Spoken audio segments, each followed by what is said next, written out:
Pack goats are supposed to be So we can amazing. take 'em- They yeah. hang out with you. Yeah. 5, 4, 3, 2. Ben Greenfield, ladies and gentlemen, and we're Bobo. live. Hey, Yo. So it's been a lot of fun hanging out with you for the last 44 minutes. That's a sick game you have out there. Yeah, it's pretty fun, right? I need to It's very build a really, addictive. really big, like 67-yard long living room to put my big screen in now. Yeah, that thing is crazy. We're talking about this game called Techno Hunt that we were just Yeah. playing. So, dude, you are an interesting fucking guy. You do a lot of weird shit. Thank you, I think. Yeah. No, it's good. Yes. It's a compliment. When I say I'll take it. Yeah, interesting is a good thing.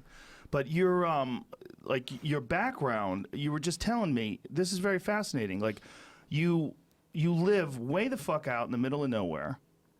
Well, Right. it's kind of, I mean, it's Spokane. Right. Spokane, I mean, we have like a theater. But you're off the grid. And we have restaurants. You Like have a there are theater, actual people there. 2 restaurants. Yeah, there's a theater. There's a little 5 and dime store and a general store. Spokane's a normal place. It's pretty normal. But you're totally Yeah. off the grid. Well, up at our house, we Yeah. are. You know, we're solar panels Right. and and the way I have it set up is we eased in power from the local municipal power. But if that goes out, then it hits the solar inverters, and we're full solar. So then there's like a battery panel in the garage that stores the solar because Right. we're on like a north-facing slope, so you get sun from 10 to 2. Right, So we can't right. collect a lot of solar, but you store it in the battery, so it's there. So you got to be very judicious with Yeah. your laptop use. Yeah. Well, Yeah, if you wanna go off the grid, totally. It's a stupid home. So there's no Wi-Fi. There's no Bluetooth.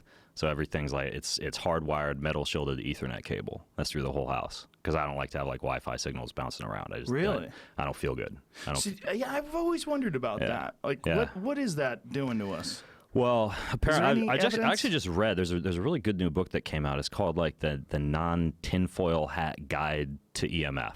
I think is the full title of the book, but it goes into this idea of what are called voltage gated calcium channels on your cell membrane, and how those actually get affected by Wi-Fi. And apparently, you see like a change in the electrochemical balance across the actual membrane in response to things like Wi-Fi. Apparently, Bluetooth affects red blood cells, and I haven't seen a lot of like actual in vivo research on that. But I know that I feel better when I don't have like the Wi-Fi router going, or I turn off everything at night. There's kill switches in all the bedrooms, so you walk into the house and it's just super clean. Everything's HEPA air filters, negative ion generators, no Wi-Fi, no Bluetooth. We structure all the water that comes in from the well, so it's the same. It's got like that. Have you heard of structured water before? Yeah, I've just heard about it because Eddie Bravo just got that installed in his gym. Yeah, it's kind of cool. I mean, the idea behind it, there's this cat up at University of Washington named Dr. Gerald Pollack, and he has done this research that shows, like in plants or vessels, like blood vessels, for example, there's an exclusion zone of water. I mean, there's like a positive charge on the inside and a negative charge on the outside. And that might be backwards. It might be positive on the outside, negative on the inside. But either way, it causes fluid to move through vessels in a way that allows it to move more easily, like the water is actually charged. So apparently when you drink structured water, it hydrates the cell a little bit better. Huh. Yeah. Sounds like And that's apparently how water moves through plants. That's one of those things that you hear, and then like you talk to a scientist, and they go, no, Yeah. and they get mad. So I don't know. I interviewed that guy Gerald Pollack, and he's compared is like how it moves in glass tubes, and how if you structure it and you watch it, like the water moves up through the glass tube way better. And then I interviewed this guy Thomas Cowan, and he talks about how the heart is not really a pump, or doesn't act as much like a pump as we're led to believe. And so if you drink structured water, apparently the blood moves better through the vessels. So I haven't seen a ton of research on it, but I structure my water just because it's cheap. It's like this tiny little like plastic piece that you put on your water filter. What exactly is it doing? So the water passes through a series of glass beads, like it vortexes it. So it comes out of my well, and I tested my water, and I've got like a bacteria-based iron and high levels of manganese. Like I thought well water was just all like pristine, clear, like like if you drink out of a spring on top of a mountain. Right. But apparently there's crap in the well water. So I filter it, and then after it all filters, it passes through the structured water filter. I would imagine that you would get some stuff in the water, because if somewhere along the line there's like a dead animal or beaver fever. Yeah, there's dead animals all over my house, just piled everywhere, carcasses. So but I mean, I'm very careful. No, but outside the woods. Well, then the other thing is like what I get concerned about is you see like glyphosate and herbicides and pesticides. They get sprayed all over the crops, and I live in farmland territory, right? So I'm on this north-facing slope, and there's all like these farms above me. So I figure if that's dropping down through the ground into that water, I might be getting some of it. So I filter. Yeah, that totally makes sense. I know a guy who got bone cancer because he lived off of a golf course. And the golf course is constantly spraying stuff on the golf course, and it got into the water supply.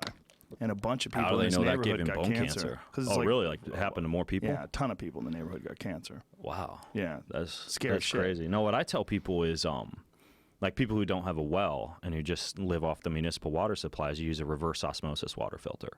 Because it's a really, really fine filtration, but it takes everything out. Like it takes the bad stuff and the good stuff out. So you want to add minerals back in after you filtered the water. So you get a reverse, and you could buy these on like Amazon. So like a reverse osmosis filter with what's called remineralization.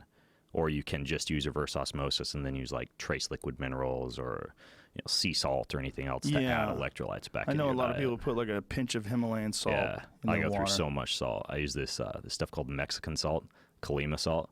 I was actually at a steakhouse last night. People make fun of me because I pull out my big white bag of salt and I just sprinkle it on everything. But I'm a fiend for salt. I love salt. It's very good for you, and unfortunately, there's been a terrible myth that's been perpetrated a long time ago that salt gives you high blood pressure and it kills you, and that's a real tragedy because that's one of those ones that it was spread in like probably what was it, the 60s or the 70s when they started telling people that salt causes high blood pressure. I have no clue. People still repeat it today, and they don't understand it. It's an essential mineral. Well, there's a new book out about this. I forget the name of the book about salt. Have you heard of this book? Yeah, I've heard of the book, but I don't know the name of it either. But it depends, too, because I used to do racing for Team Timex. I used to do these Ironman triathlons, and they'd bring people in to test us. And they would do sweat sodium analyses where you actually get a patch put on your skin and it measures the amount of sodium released over X surface area of skin. And then there's an algorithm that determines like how much total sweat you lose, say, per hour during exercise. And some people lose a copious amount of sodium in their sweat, and some lose barely any at all. So you have like a sodium conservation mechanism that differs from person to person. So there might be some people who store salt really well who might actually get higher blood pressure if they consume a lot of salt. So but if you have a massive excess of salt in your diet. Yeah, my numbers were off the charts though in terms of how much sodium I was losing, which is probably why I feel so good. Well, that makes sense. You're sweating so much, right? I mean, it's just going right through your body. Yeah. Now, Plus, it tastes amazing. Yeah, I'm happy to die of high blood pressure just because the salt just makes I know, I'm a everything big taste fan. like. I love kosher salt. They used to pay. Didn't they pay like Roman soldiers and salt? Oh yeah, people went to war for salt. Yeah, they used to carry. I'd take salt. I mean, it's really kind of amazing that it was just less than 200 years ago that they figured out how to like make refrigerators. You know, I mean, what is a refrigerator from the 1930s? I think it was. When did they first invent those things? And then before that, they had ice boxes. You'd have to get a chunk of ice from somewhere. Right. Have to get you mean just to store stuff. And before that, they just use salt to preserve cover things in salt. And I've heard, I don't know if this is true, but I heard that if you come from an area, like if your ancestry is from an area where they did a lot of that fermenting, pickling, curing, salting, that you have more robust sodium loss mechanisms. Like, which would make sense for me. Like, I'm Northern European heritage. I did a lot of like pickling, salting, curing. So I would lose more salt than somebody who might have come from, let's say, like sub-Saharan African or Southeast Asian or somewhere where they might not have been using so much salt. Yeah, that totally makes sense. Yeah. So with this Wi-Fi thing, I want to go back to that because I've always wondered. There's not a long history of human use of Wi-Fi, and one of the things, it sounds It's so like the stem cells we were talking about, right? There's not a lot of studies on that either. 90-year-old dudes running around that've been doing stem cells for 60 years. Exactly. Yeah, but the Wi-Fi, like when it sounds hippy dippy, but if you go somewhere like Prince of Wales, Alaska, and you're on a mountaintop, it feels different. Oh, it totally does. There's no radio, there's no Wi-Fi, there's no direct TVs getting to you, there's nothing, and that it feels different up there. Yeah. It just, well, you're also, I mean, like you're grounding and earthing, right? And you're breathing a lot more negative ions because you're outside in the fresh air, and you don't have all the emails jumping out from your inbox. There's a lot of confounding variables, But I mean, all I know, and I test. You ever tested heart rate variability? No. Like it's the. Do you know what that is? HRV. A lot of athletes use it. I've heard it, but I don't know much about it. What does it mean? It's the interbeat individuality, like the variation in the amount of time in between each beat of your heart. So it's not like how fast your heart is beating; it's how much time is in between each heartbeat. So you can measure that, and you're supposed to have like slight beat-to-beat variation in how much time is between each heartbeat. And if you have that, that's high heart rate variability. So you can use that to track your readiness to train, your recovery, right? So I use like a ring like this, or I'll do like a heart rate strap in the morning. So Aura ring. Actually, have you heard of this thing? No, but dude, just going on your website is such a mindfuck. A Cracker Jack box. It's a power ring. It's a mood ring.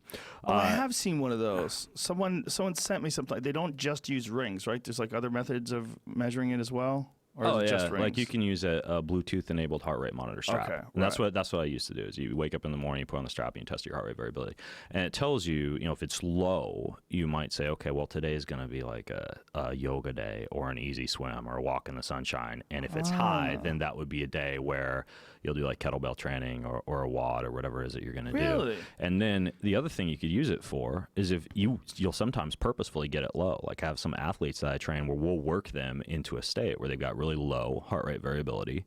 And then what happens is you taper, right? Like you recover, you rest, you super compensate. So you see a bounce back of nervous system recovery.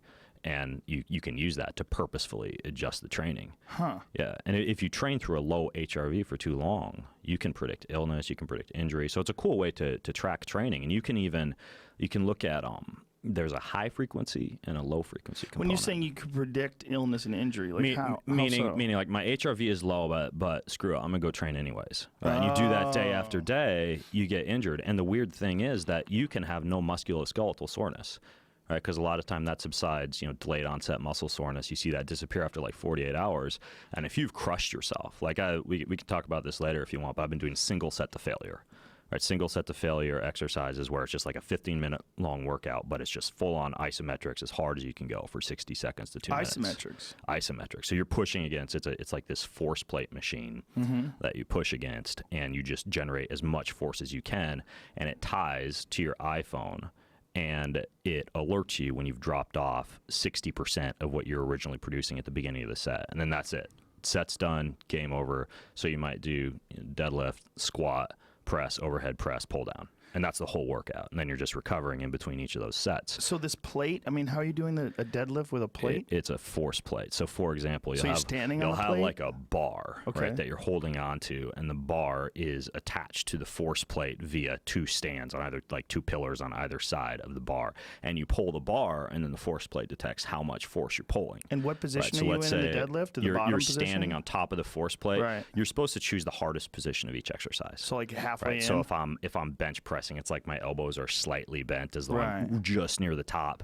Or squatting, it's like the knees are bent at about 30, 40 degrees. So you get into that position, then you generate as much force as possible for 60 seconds. Or not. When I first did it, I was at 30 seconds. Now I can go a little bit over a minute where I can continue to generate as much force as possible before it drops off to just 60% of what I was originally producing. It's a cool, efficient way to train, but you don't get that sore afterwards. Right, so musculoskeletal soreness is not a good indicator of recovery in many cases, and that's where this HRV thing comes in, is your nervous system, right? Your central nervous system, your neuromuscular system can be really beat up after a workout, even if the soreness has subsided. So that's where you use something like HRV, and you can say, okay, well, I'm not sore, but my HRV is still low. So this is going to be an easy day for me. I'm sorry to act like a moron, but explain that one more time. So if your body is not sore, but your HRV is low, what is it showing? What's an indication of? So if your body is not sore, but your HRV is low, HRV is measuring your nervous system recovery, right? Okay. So you might not be fully recovered. So what I'm saying is like musculoskeletal soreness or discomfort is not necessarily the best indicator of whether you're fully recovered. You have to test the nervous system too. That's so weird. And that's I've where never even heard of someone doing an that HRV before. measurement comes in. And coming full circle, I've noticed when I do those morning measurements and I'm traveling or I've got the Wi-Fi enabled at my house, my HRV is low. So it's affecting my nervous system somehow. Do you think the Wi-Fi is a mind fuck? Do you think it's really doing something too? I think it's doing something, but then there's the placebo effect. I feel it. Do you feel it in this room? I feel really... I'm trying to feel it. That's why you're a moron right now. You got the Wi-Fi going. What's going on, Jamie? What do you got there? HRV off of my iPhone. You just what did you use? Did you use the fingertip? No, I have my Apple Watch. So. What? The Apple Watch tests your HRV? Yeah, so it's been doing it the whole time I've had it on. But it's paradoxical because the Apple Watch is making Wi-Fi. So, Jesus Christ, you can't win. It's so confusing. God damn it, Ben Greenfield. Yeah. No, that's what I was telling you about this ring. I bought this in Finland like 3 years ago because I wanted like a body tracking device. I want to track my HRV and I want to track my sleep cycles, but I don't like sleeping all night because like I sleep with my kind of like my hand tucked down by my dick, you know, like in by my crotch. I don't want something just like. You sleep like this? I sleep on my side with my hands tucked like underneath me. And literally like my right hand is right down around my balls basically while I'm sleeping, and I didn't want something just like blasting me. That makes sense. While I'm sleeping. So because if it was on my wrist or on my finger or wherever, so this has like a built-in computer, and you could put it in airplane mode, and it'll still collect all the HRV data and everything else. Then when you want to take it out of airplane mode and sync it to your phone and upload all your sleep data or your HRV data or anything else, you can do it. So that's why I wear this ring instead of like a Fitbit or a Jawbone or Jamie's stupid Apple Watch. Yeah. I never know whether or not I'm being ridiculous with this stuff. Like with worrying about phones being in your pocket like, if you get butt cancer. You know, because some dude told me that once, that he got cancer. I think it was testicle cancer on his right side. And the guy was saying, do you keep your phone in your right pocket? He's like, yes, I do. And the doctor was telling him that. I was like, how the fuck does the doctor know? Like, this is not proven stuff. Like, this is all real speculation, right? I mean, it's tricky because, I mean, you could say about the bone cancer on the golf course, right? But a lot of people I think there was a class action lawsuit there because I think they tested the water and there was whatever the fuck the stuff that they use for fertilizer or pesticides. That's what I was telling you. I was concerned about the dick cancer thing because of those stem cells. Like right. Well, you shot stem cells into your dick. Well, for the past 3 months. So Men's Health magazine just had me write this article called "New Year, New Dick," where they had me. I'm serious. You get them. It's got it's the issue with Mark Wahlberg on the cover. How appropriate. Yeah. Like how to make a small dick bigger, right? And you put Marky Mark on the cover. And now he can beat me with his 4-foot-tall fisticuffs. Anyways, though, so they had me go around doing everything that a guy could do to enhance sexual performance or increase the size of your dick or increase blood flow or increase orgasm quality, or they just wanted to find out what everything from like freaking gas station dick pills to, which by the way, those things do not have in them what they say they have in them. What do you think they have in them? So they say like epimedium and Urocoma long jack and like horny goat meat extract. Yeah, it's basically freaking sildenafil, right? The active ingredient in Cialis or Viagra, and then ephedra and copious amounts of caffeine. So I would take these things and just literally feel like my head was going to explode. I mean, it's like drinking 10 cups of coffee. Yeah, we have a friend of ours who predicted accurately that John Jones was taking those things when he pissed hot because he was like, those things have everything in them. And he's like, John Jones does coke. He goes, I guarantee you he's taking dick pills. They're actually pretty entertaining to read, like because it's all like like it's like reading a Chinese fortune cookie. Right. It's like maximum potency, Vigora, and everything's spelled wrong. But so they had me doing that. Did you do an analysis of the ingredients? Did you actually get it tested? No. We went to all these labs. They wouldn't let us actually test, but apparently the FDA has tested them. And if you go to the FDA.gov website, they have like these warnings out about the actual ingredients. We took the 5 that they had warnings about and tested them, and the dangerous ones. Yeah, and they you don't feel well. You feel like your head's gonna explode and your hands get all cold and clammy. And some of them say I don't know why, but they say to take them in the morning.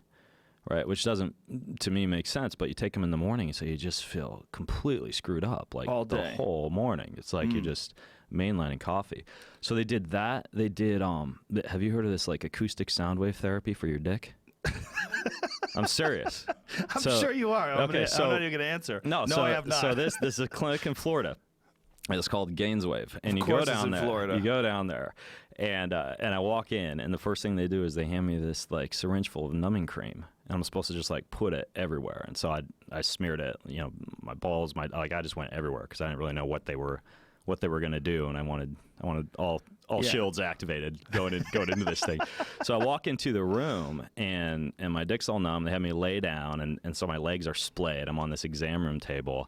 And this gal comes in, and she's got like this giant wand attached to a machine. And they do this for women too, by the way. They put like a condom on the end of it. And she just basically goes to town for like 20 minutes, like a jackhammer. It was like everywhere. Just around for your 20 dick minutes. or your Supposedly, balls? Everywhere. Supposedly it breaks open old blood vessels and it builds new blood vessels. And once the numbing cream wears off, you're supposed to perform a lot better. And then they combine this, you know, we were talking about like with your shoulder, if you inject it, you should do like electrostim or vibration or something to get the injection deeper into the tissue. Same thing with this. They do the PRP. So they do PRP into your dick and then they follow it up and you get a nerve block first. I thought, I don't know why, I thought they put the needle just like right in the pee hole, which to me made sense, but it doesn't really. I mean, you want it in the actual tissue. So they actually go like up where the dick attaches, like the tissue at the top. They do 2 nerve blocks on either side and then the PRP in. And later on, like a couple months later, they had me do stem cells. They actually extracted like couple months later from my back and we did a stem cell injection. But this acoustic sound wave therapy, with the PRP, like it wears off and you literally just like get boners all the time. Like all night long for like a month. So the acoustic sound therapy is supposed to be breaking up blood vessels? Breaks open old blood vessels. And Jamie found it. Yeah. Gaines wave procedure breaks up plaque formation in blood vessels and stimulates the growth of new blood vessels in the penis. Low intensity extracorporeal shockwave therapy. That's going to sell a lot of procedures. I like the drawing before and after. Before your veins are all tired and skinny. Before it looks like an old hunched over man. Then all of a sudden, vigor. It looks like a bodybuilder vein. Yeah, I used to do bodybuilding. It's it's a horrible sport. Do you think it's real? Do you think that's really doing something? It worked for me. Okay. It worked for me in the So yeah, they did the gas station dick pills. They did the acoustic sound wave therapy. But the acoustic sound wave therapy was the injections. They had me do like the the stem cells were the best. Stem cells, but I mean, not everybody's going to be able to do that. But that was the best, bar none. So I went down to Florida. And of course, again, Florida. I don't know what I think it's because all the old people live in Florida. Florida's just crazy. It's barely Fort America. Lauderdale. All the people like hunched over the steering wheels, but all the guys have great dicks. They can't drive. They have their blinker on for like 2 miles before they turn, but their dicks are primed. So the stem cell thing was at the U.S. Stem Cell Clinic in Florida, and I went in there and they extract all the fat. For me, they took the fat out of my back. And what they do is they have, it's called an enzymatic process where they use something that breaks down the collagen in the fat, and then they have the stem cells that get separated from the fat. And apparently it's very, very high in these angiogenic, like vascular or vessel building compounds. And so then you get that re-injected. It's high in the mesenchymal, the MSC, the MSC cells, which are supposedly the very good ones to inject in. So I injected those, or I had a doctor in Spokane. So they shipped them to Spokane on ice, and they show up at my house at like 7 a.m., right? Because you got to get them delivered same day.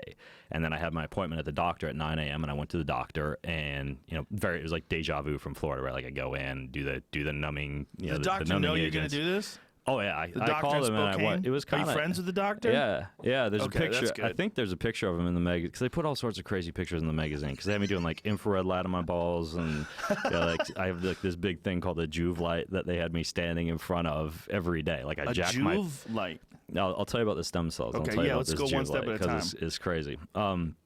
So the stem cells, I went to this doctor in Spokane, and he injected these stem cells from my fat after they'd grown for like in this case, I think they were down there for like 8 weeks. But they can do same day injections. But for me, I didn't have enough fat because for me, it was right in the middle of, I race professionally in obstacle course racing. So I'm just like lean as hell as I go in there. So they could barely get enough fat. So they had to grow them for a longer period of time. A lot of times they can inject same day. So I went into Spokane at this clinic in Spokane, Lanou Integrative Clinic. It's like this osteopathic medical clinic with all these, nice receptionists when you walk in the door, and this doctor who he's done stem cell injections before, but he never actually injected them into someone's dick. So I was kind of like the guinea pig for this. So do you have to explain to him what areas you're supposed to inject into? No, he researched it, and I think he actually talked to the folks at the stem cell clinic beforehand to make sure that they were on the same page. Okay. I didn't want to fly all the way back down to Florida. Right. That's super inconvenient, and it's just a dick. Right? You can they'll make more someday. They're growing kidneys and ears. Yeah. I'm sure they'll grow dicks someday.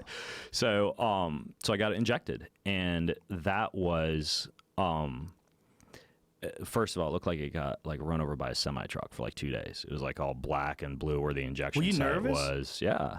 Yeah, I'd be super nervous. Like, what if it got infected? It could have gotten infected. What if you got MRSA in your dick? I could still get cancer. I've had MRSA, and I would not wish MRSA on your dick. How'd you get MRSA? A triathlon. I got it. This was at the Wildflower Triathlon. Like coming back, my flight got delayed, and I was covered in all these, because it's like an off-road triathlon, and I had all these scrapes and wounds. And I think my layover was in Vegas. I don't remember where, but I had to check into a hotel. Flight got delayed, and I slept in this hotel room that I swear, like there must have been something on the bed. Because within a few days, like it was all, it gets all nasty and cakey, and then it was eating a hole.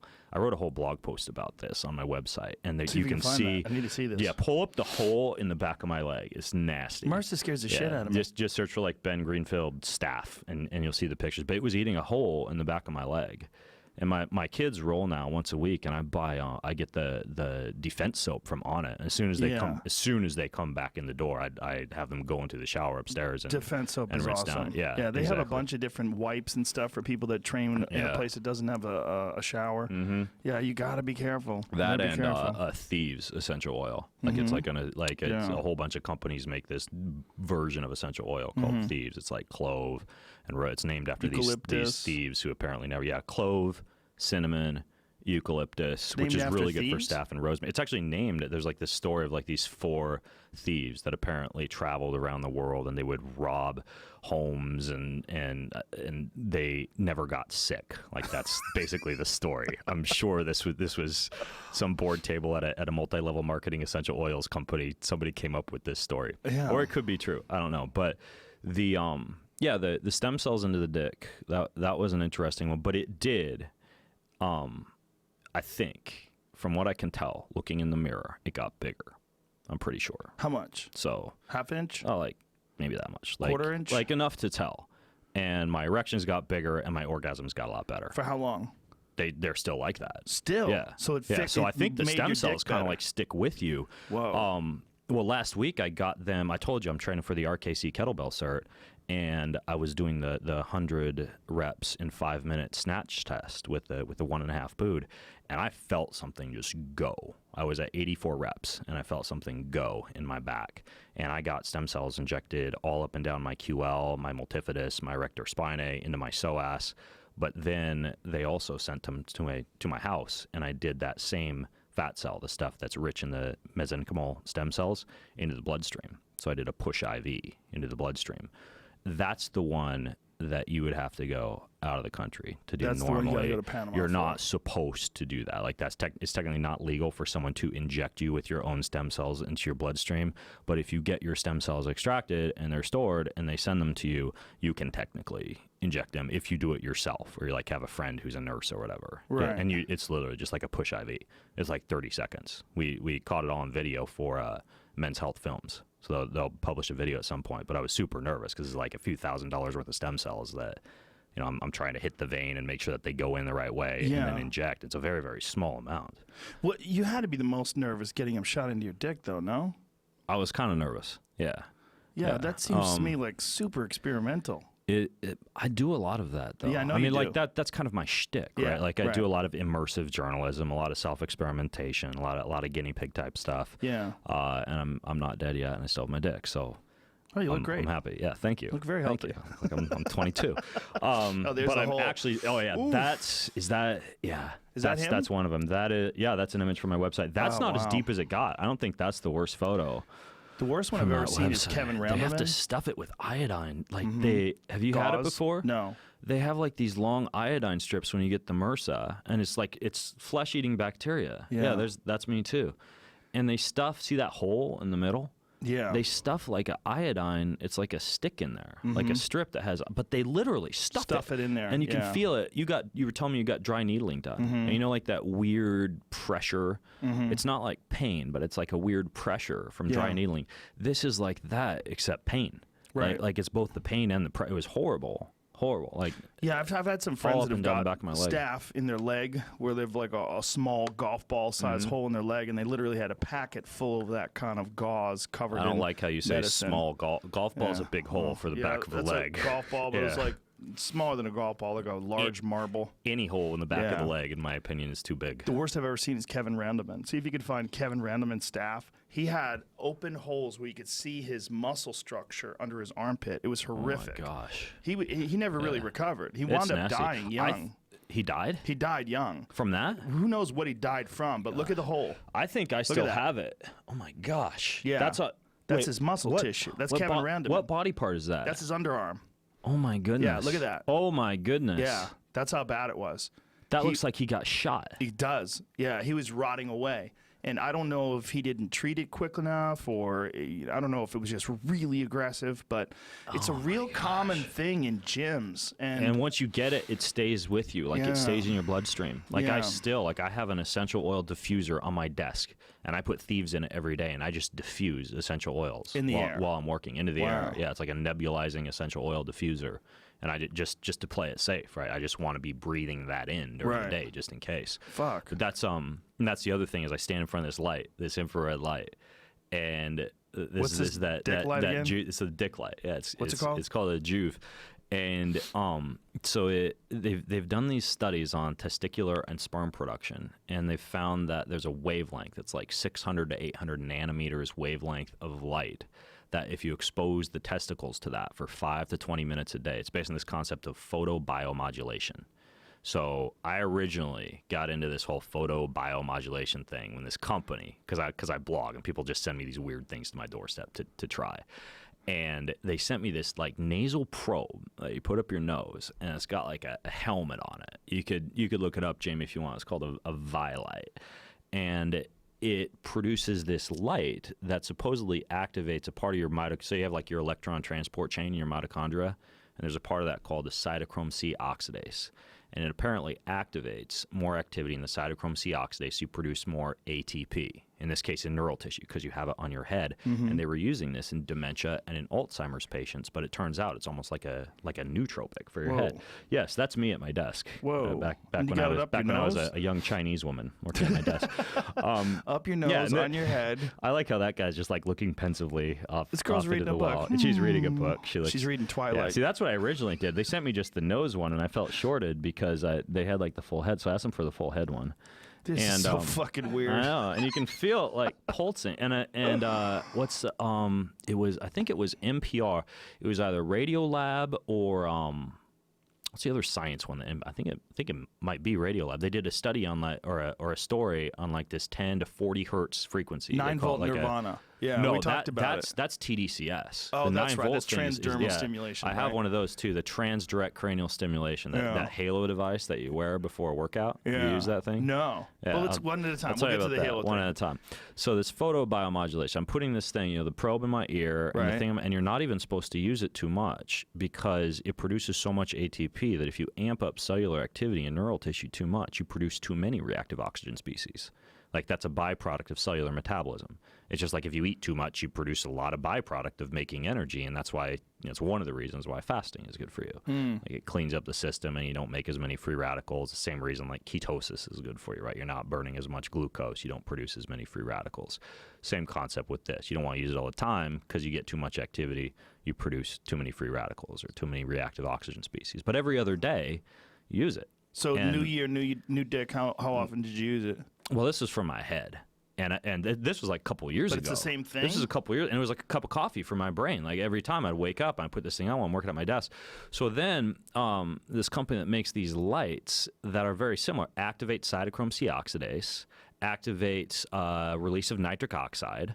But if you do it on your testicles, specifically the cell that it works on is the Leydig cells in the testes, which are responsible for producing testosterone. So you're basically stimulating the Leydig cells in the testes the same way that you'd stimulate like neural tissue using this one for your head. So I'd had success with the thing for my head. So I tried this one for the balls and the dick. And what I did was I would just jack my pants down for 5 to 20 minutes a day while I'm sitting there, I'm diffusing my essential oils, and I got the thing on my head. And it works. Like you actually get more blood flow. I mean, I didn't do a control study, just pulling my pants down and standing there for 5 to 20 minutes without the light on. I should do that at some point because maybe it's just like the whole, it's like supposedly going combat style is supposed to be good for your dick too. Just going combat style. So there's you with your that's me. balls out. Yeah, I'm standing on my wobble board. I got my ball light, and that's actually not my office. That was at one of my friend's houses because he had one. And anyways, and I'm not naked, but normally I would be nude. And yeah, and you just nuke your balls. And you just basically nuke your balls. Yeah. And what was the effect? It's like a warm teddy bear. Increased vascularity, better size, better orgasms. I mean, like all this stuff seemed to have a. So all this stuff seems to make your dick bigger and work better. It had some kind of an effect. Yeah. So PRP injections, acoustic sound wave therapy, stem cells, the infrared light, gas station dick pills, and that's the one I would not repeat. And then they had me do some Ayurvedic stuff, like the no ejaculation thing. Which is horrible, like where you have sex but you pull out. Yeah, and they had me do like the revert, like the it's a book. It's called the Multi-Orgasmic Man. So I read that and learned how to pull back, like not actually orgasm. Right. And you pull it inside and then you finish up and you're just pissed off the rest of the day. Yeah, and you can't sleep at night because you're just all wet. So you could see how it would work, but for me it's like I got kids and my wife and I sneak away to get it on. Like I want get it on. I want the full meal deal. So I didn't like that, the no ejaculation reverse orgasm thing. But what's it supposed to do? Like when you internalize the orgasm, when you keep it inside. So this is all based on Chinese medicine principles. Right. Like I think it's called your Jin or your Jing or something like that. But you have this energy, your chi, your prana, your chakra, your life force, and apparently orgasming is and coming, like ejaculating, is supposedly one of the ways that you give some of that life force away. Like you release some of your vitality, and by having sex but then not coming, you're actually creating that same hormonal response of oxytocin and testosterone and all these things that we release when we're having sex or when we ejaculate, but without actually giving up that vitality, that life force. There was even I found tables where based on your age, there's a certain frequency with which you're supposed to ejaculate. Like the younger you are, it's every 2 days, every 3 days, and the older you get, it gets to a certain point where you're 70 years old, and it's every month or something like that. And so it's kind of interesting. But again, I don't like that. I want to finish. Yeah, I wonder if that's a preconceived prejudice that you have, though. I wonder if you just went into it completely objectively, if it would have some sort of a benefit. Or maybe you just get mineral depleted and you lose all your zinc and everything else you need to make sperm, and you start to cramp up. I don't know. To me, you'd have to be ejaculating a lot, I think. So when you were doing all these different things, how much of a time, how much of a buffer did you give yourself in between each thing? So it was not a well-controlled experiment at all. It was 3 months of just hey, do that. Hey, why don't we try this? Let's do it. Hey, the article's coming out soon. We should toss this in there too. So they probably compounded. It was not a well-controlled experiment, and I did a lot over 3 months. It would have been a lot better to just try one thing at a time. But I would be so nervous. But I am well hung and very vascular now from the whole experiment. So there's that. Wow. So yeah, it's called New Year. New Year, New Dick. And it really did make your dick bigger. So do you think there's any hope out there? Asking for a friend, guys who have micro dicks. What's a micro dick? Guys who have really small penises. I would imagine there's hope. I'm sure they could be great politicians or be very, very influential. It's just there's got to be some kind of trade-off, right? Ferrari it's salesman. if you have sickle cell anemia, apparently it protects you from malaria. So maybe if you have a small dick, it protects you from some kind of horrible accident later on in life. I don't think so. I don't know. I don't think so. I just wonder, if there's a way to fix that in people, if maybe this is the way. Because I've always felt like that's got to be one of the saddest things. Again, you never know. There could be a bunch of 90-year-old men walking around with dick cancer 60 years from now who, heard this and all went and got injected. So I will not attest to the safety of it, but I can attest to the efficacy of it. Maybe some of those things would work for all those people walking around there.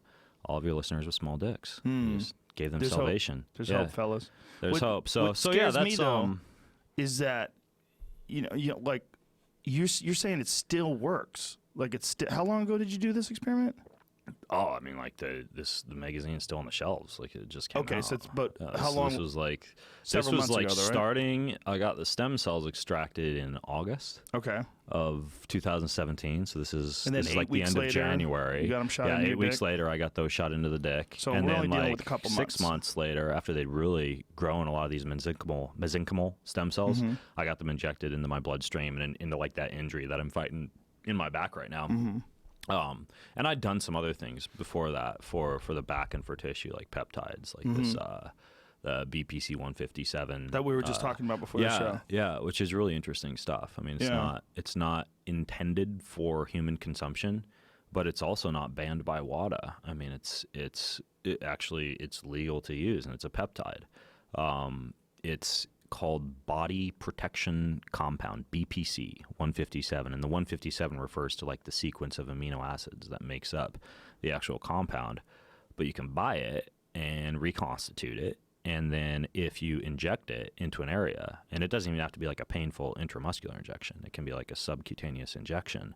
BPC supposedly stimulates angiogenesis, and it's a natural compound. You find it in the human gut. So they took this same thing that helps to heal the human gut, which is why if you were to consume this in drinking water, it supposedly, and this is in rodent models, it apparently works to like heal up an inflamed gut, colitis, IBD, IBS, stuff like that. But you can inject it into a joint or subcutaneously into an area around a joint, and it supposedly stimulates the I feel like this is a repetitive phrase on this show, the growth of new blood vessels. So angiogenesis. And then there's another one called TB500 that they use in racehorses, thymosin beta. That one is banned by WADA. But similar principle, except that one acts on the actin and myosin fibers and actually causes regeneration of those. So you could do both, and you get angiogenesis and then also fiber regrowth. And that's a strategy that would be like pennies on the dollar compared to stem cells. And also, a far less intensive procedure in terms of like collecting your stem cells. Right. Yeah. And then there's the fat for the stem cells. And from what I understand, if you're going after the anti-aging effect, like the bone is better, like the marrow, like a bone marrow. So I had my bone marrow extracted at this place called Forever Labs in Berkeley, California. And they store that, and then what I can do is I can just inject the 35-year-old me into my body every year or every 5 years or whenever I want to put that back in. So I've got bone marrow and fat marrow stored. Let me stop you there real quick. So they take the bone marrow, and how do they have enough to just keep going? Do they somehow or another replicate it? I don't know the protocol that used to grow the stem. Like I know the fat one, they use like a collagenase procedure that enzymatically breaks down the collagen from the fat and somehow concentrates the stem cells, and you can actually grow them. Like you can actually multiply them. I'm assuming it's something similar for bone. Huh. And the bone would be more for like longevity and anti-aging, and then the fat would be more for joints. I know a lot of people who got the bone marrow done for injuries. Yeah. And it's supposed to be very painful. Was it painful for you when they extracted the bone? Not compared to the dick injections. No, it's all relative. But I've been obstacle course racing, and I was triathlete before that and did bodybuilding. So I've always done all this masochistic shit. So I think my pain tolerance is high. No, I'm sure. The bone marrow didn't hurt that much. No, it was like they numb it, they go in. The dick one was weird. There was like that weird pressure, a little bit of pain. I would say that the iodine packing into the staph infection that we were talking about, that was up there. Well, Daniel Cormier, UFC light heavyweight champion, had it done with the bone marrow, and he was telling me it was painful as hell. And he's about as tough a human being as they get. You mean getting it injected or getting it just taken getting it out? Extracted. I mean, it's a big needle. He was limping around, he said, for a while. When I did the stem cell injections, that was cool because they used digital thermography. So you can, it's like an ultrasound. It's like what you would use to look at a baby. Yeah. But you can see the tissue. You can see the areas where there's swelling, or there's like a black area where the tissue is torn up, or where there's edema or inflammation. And you can, and he showed me the video after he did all the injections. You can see the needle like going into you can micro target exactly where you want to put the cells. Yeah, I've done it. So it's a very, very cool procedure. I've done it and watched did they use that, cool. the thermography? Yeah. It's a cool procedure. Have you ever done Regenikine? No. Are you aware of it? You know what it is? It's it's one of the things that a lot of pro athletes are going to Germany to get done. It's a form of platelet-rich plasma where they heat it up, and by heating up the plasma, it produces this radical anti-inflammatory property. It's like they extract it into this yellow serum. They spin it in a centrifuge. So if you're going to get it done, I've had it done on. How is that different than just normal PRP? It's more powerful, more potent. Really? Because it's heated up? Yeah. Because I've done PRP before. Yeah, I have as well. Yeah, it's. I mean, obviously I'm not a doctor, but according to these doctors that do it, and there's a place in Santa Monica that does it called Lifespan Medicine. I've had it done there. Really? Yeah, for the longest time you had to go to Germany. Like Dana White flew to Germany to get it done. Why? Because it was illegal in the U.S. They hadn't. Yeah, they hadn't. Interesting. Yeah, but now it's legal. I'm going over to Venice Beach. I'm going to be down by there. I'm going to these cats at that place I was talking about, the Human Garage.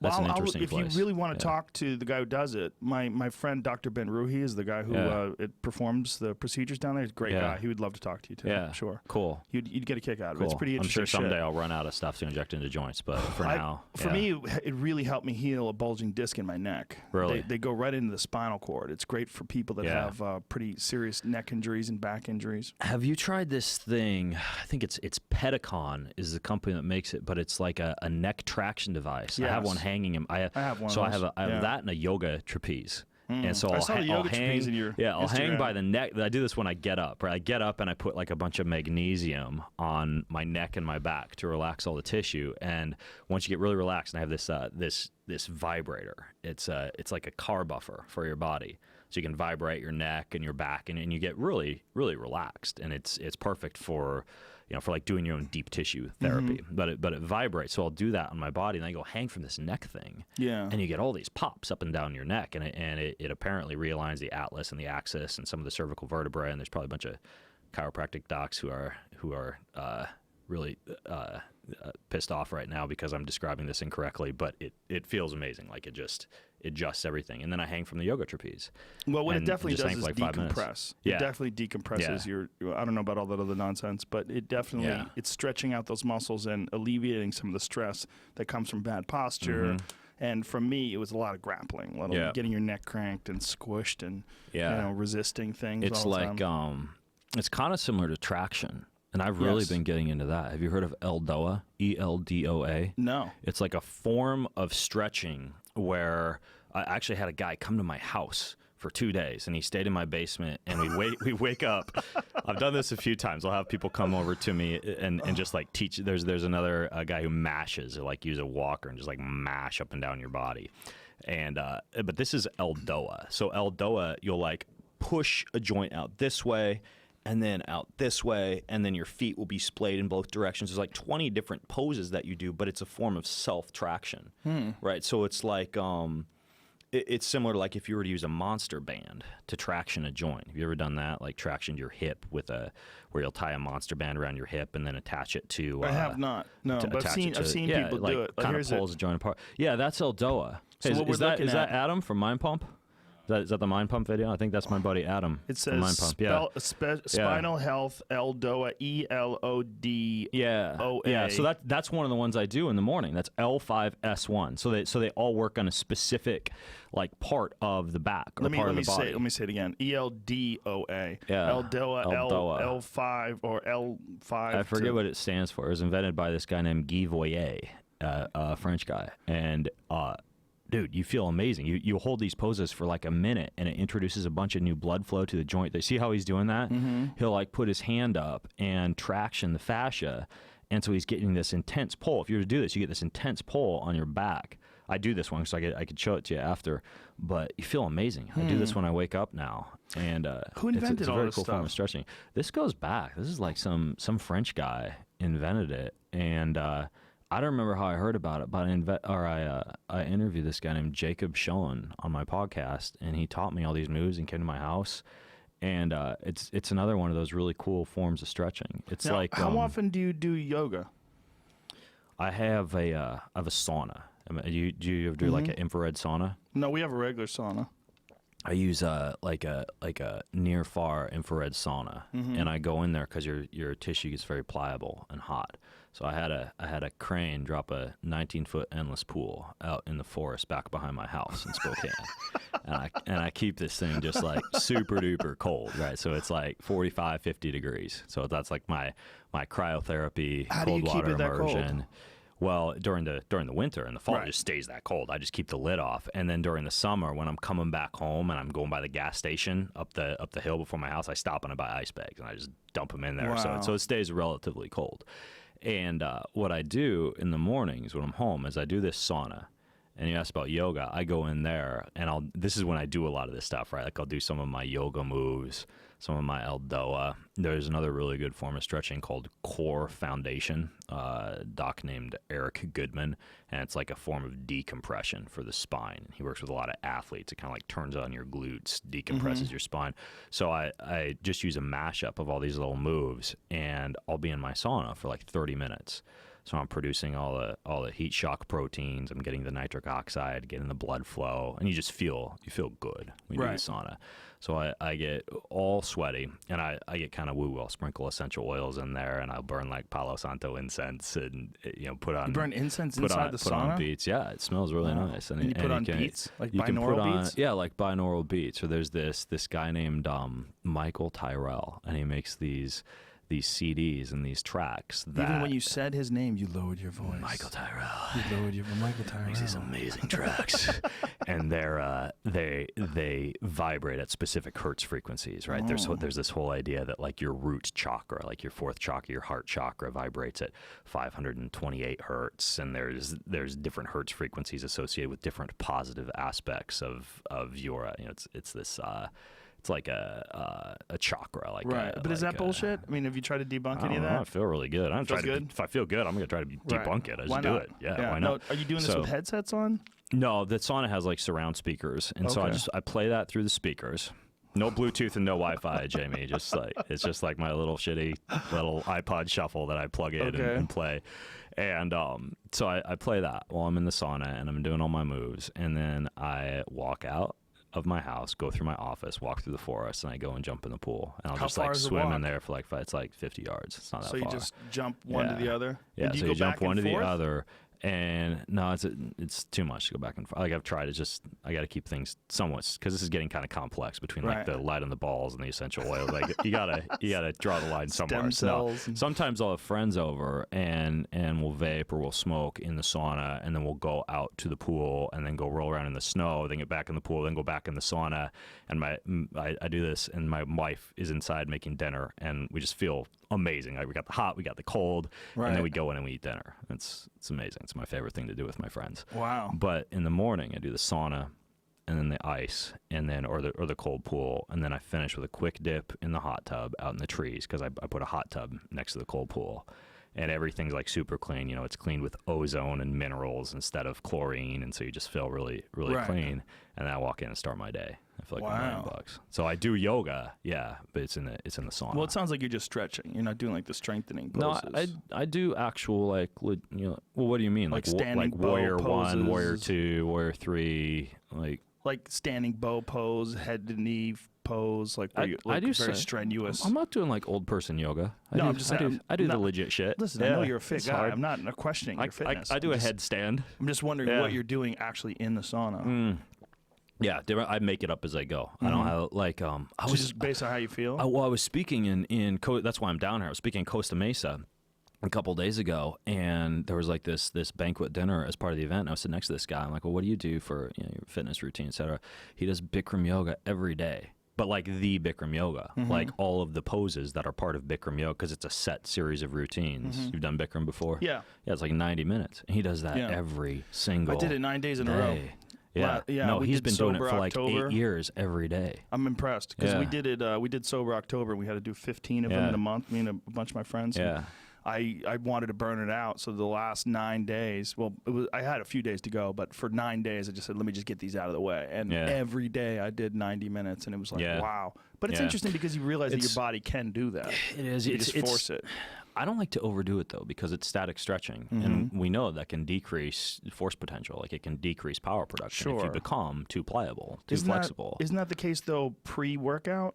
Like pre-workout, well, it's the case pre-workout, but chronically, if you elongate tissue, and I don't know if they've actually done any studies on people who have done yoga for a really long time and compared like their vertical jump right before and after, but I just feel almost too stretchy if I get too into it. Like I feel like when I run, it's a little bit more like Gumby running versus limiting the amount of weird. yoga that That's I do. interesting. That's and weird. definitely static stretching prior to force production is not a good idea. Right, like prior to things like squats or something like that. It was like when the lights went out during the Super Bowl a few years ago. You remember that? Mm-hmm. And you could see on TV both teams were just like standing on the sidelines or sitting on the sideline doing these long hamstring static stretches, and I wondered why they were doing that, because they were about to get back in and engage in a very powerful, explosive sport.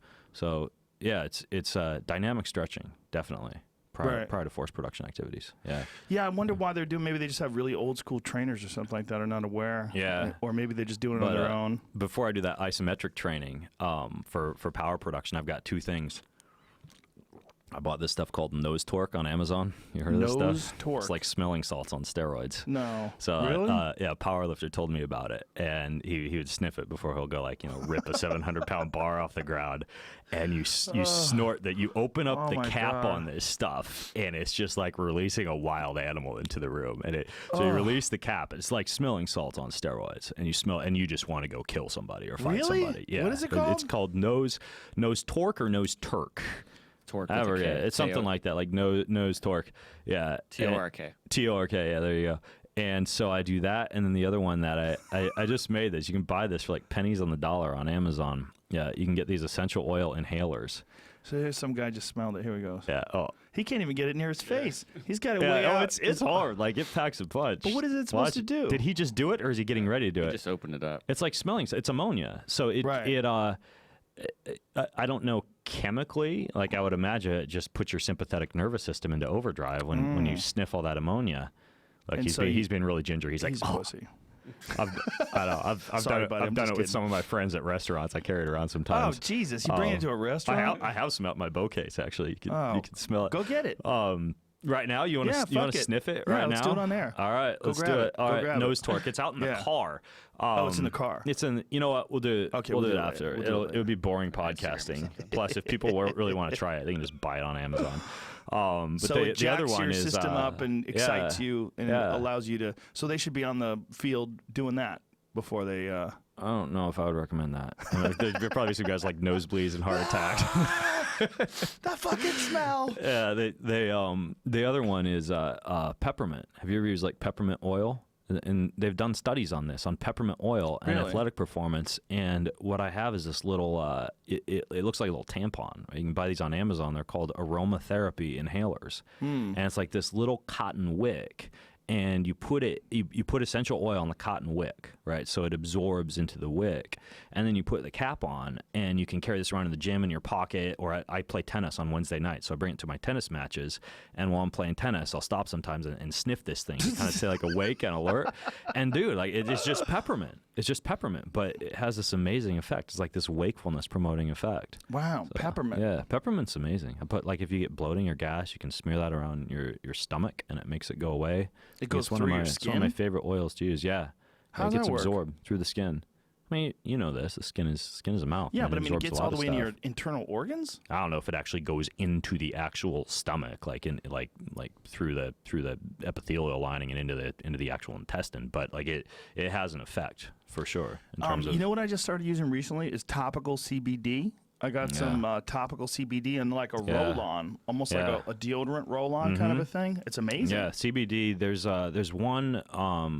I use this stuff called Bio-CBD, and it's turmeric or curcumin with CBD. And yeah, it's the same thing. It's like a topical. They also do THC, like THC roll-ons. Yeah, they do that. That's another thing. Speaking of the sexual performance thing, you can actually buy like THC Sex Lube. Whoa. And I mean, it's like a high for your crotch. Literally, you apply it locally, and it's like your crotch gets a high. You can do the same thing with these little coconut oil, THC suppository. Well, they're not suppository. They're meant for swallowing in the mouth. That's the normal route of delivery. But you can shove them up your butt like 30 or 40 minutes before you have sex, and you actually get like this amazing high for your crotch as just like these THC coconut oil capsules. Wow. How'd you find out about that? Just shove stuff up your butt and take notes? So just put it up there. Actual bath salts not bath salts like the drug, but the stuff that you put in the bath now that's THC. Really? Yeah, they're doing everything out here now. It's crazy. They've gone hog wild because it's out here. You mean legal. like California? Well, same thing. Colorado, Washington's Washington as Washington's well. legal. But the guy that I get my stuff from in California just started giving me this stuff to put in the bath. Yeah. And he's like, you got to be careful though, because you can get way too high in your bath. I believe it. Your skin's with your skin pores, absorption. Yeah, you're literally like just like bathing in it. Like people bathe in wine at these fancy spas. Yeah. They bathe in wine? They have wine baths, yeah. Oh, there's this place I go to in New York City. It's called ARE, Spa, A-I-R-E. And they have like one of the options to go there is you can just take like a bath in wine. That sounds so like Caligula. I know. I was like, bring me the wine and a few virgins and some feed me look grapes. At this lady. She's taking a drip of it. This bath is full of wine. Oh, that's so strange. That's kind of cheesy though. She looks like a news anchor. Like she does. Yeah, this is like for Oh my she's gosh, eating grapes. There we go. I called it the grapes. You could that it's actually a cool spa. I've never done the wine bath. That sounds wild. It sounds like you get really fucked up. I don't know if you'd get drunk from the wine. I don't know if it would actually wind up in your but they use antioxidant-rich Tempranillo grapes. Well, how could you not get some sort of absorption? Right? I'm sure you would get something. One of the things about the sensory deprivation tank is that through the Epsom salts, your body absorbs a lot of magnesium. Right. I like the magnesium chloride, like using actual magnesium instead. And I like that because you can get it for, that's what they use to melt ice. Like you can just buy this stuff. Oh, like rock salt? Yeah, I know you guys don't melt a lot of ice in California, but like in Washington State, you can buy magnesium chloride, about like a freaking like concrete mix size bag of it. And it's the same stuff that they sell on these expensive websites as like magnesium salts. It's just magnesium chloride. Really? And you can dump that in you get way more magnesium than you get from Epsom salts. Oh, wow. And that's really what you want is the magnesium. Like that's displacing the calcium, that's producing the relaxing effect. That's, it's maybe I should add that to my tank. Magnesium? Yeah, because I've already got the Epsom salts ask first to make sure it's not going to mess up is there like a filtration mechanism on the tank? Yeah, there's some pretty heavy filtration system, but it filters out the Epsom salts. I have an idea for float tanks. You want to hear my idea? Oh, of course. Because that's why you're here. I just get I get really bored in float tanks. So do you? Yeah, I just you ever go in with edibles? And no. That's the move. Going with edibles, you would not be bored. I've only done it 3 times. Every time in Austin, Texas, and it's always been like I've been with my right wife, and Should have come earlier. I'll try. A lot of people do it with ketamine, don't they? Yeah, that's the guy who invented it, John Lilly's method. Yeah. I have an edible that I make at home with kratom, which is an opioid-like painkiller. That's freaking amazing. It induces this euphoria-like high, and then I add CBD, THC. Copaiba oil. Have you ever heard of this? No. Copaiba oil acts on the endocannabinoid receptors very similarly to THC and CBD, but it has what's called like an entourage effect, meaning it enhances the effects of CBD and THC. So like if you're vaping, you can add like a couple drops of oil over the top of the herb, or you can mix it into like an edible. Is this those sleep cakes that you make? Mm-hmm. Yeah. Yeah, I saw that. Amazing. Yeah. Wow. My sister accidentally took one last week and said she had the best night of sleep of her life. Really? And I don't travel with them because they just smell like you just open up a whoop-ass can full of weed. So you don't want those in the bow case when you're traveling. All the dogs. Yeah, exactly. Every dog, like just a whole line of dogs follow me through the airport, running like O.J. Simpson. Anyways, though, the mix I use is coconut oil and ghee and dark chocolate and a little bit of stevia. Like I have this butterscotch toffee stevia. It's amazing. I travel everywhere. I put it in sparkling water. I put it in coffee. Wow. It's like an organic butterscotch toffee stevia. Where are you getting that? I'm addicted to it. It's a company called Omika Organics. How you spell that? I get a 3-pack, OMICA. I get it off Amazon. It's vanilla, butterscotch toffee, and plain. Like if you want to sweeten something but you don't want those extra flavors, best stevia ever. Wow. So I put all this in the edible, and I have this countertop immersion blender called a magical butter machine.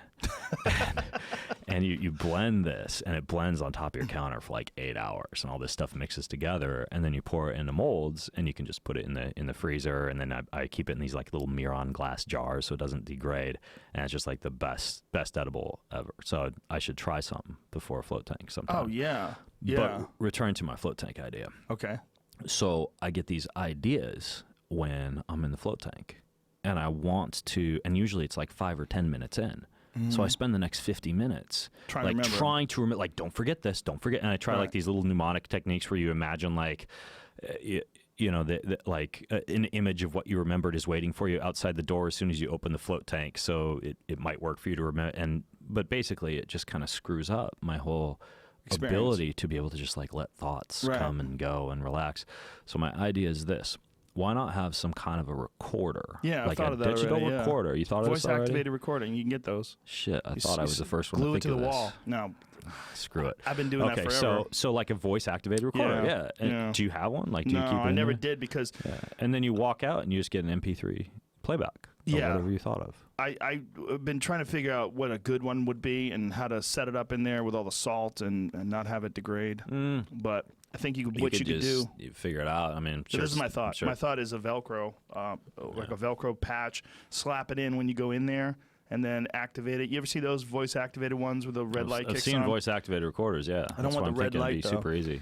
Yeah. Well, they make these LED. They're like.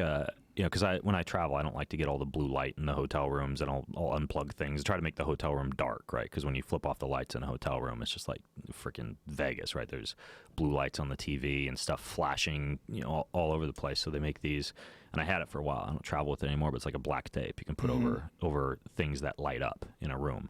Or like so you can just use something like that. That flashes they're like LED light blockers. It's like tape basically, but you just put it over the cover of anything that lights up. You could use something like that on the digital recorder. Wow. You could sell this for millions of dollars. Well, I think the digital recorder thing is a really good idea, and someone needs to. I need to. Thank you. It was my idea. It was not your idea. I'm sure I thought of it first. When did you first start doing it? Oh, I thought of this like 2 years ago. I like started when in 2002. I walked out of Austin, okay. I got you, dude. Yeah. I've had one of them. I've had a tank since 2002. Really? Yeah. So. Yeah, I raced Ironman triathlon for 8 years and just got tons of sensory depth in the water, just staring at that black line at the bottom of the pool. And it's hard for me to just like get in water and relax and not feel like I have to swim. I've never been able to get that relaxed. Oh, that's interesting. So you associate like water with the movement because I of associate Ironmans? water with swimming. I get in water and I love water, right? Like I free dive and I spearfish. I read this book, Deep by James Nestor.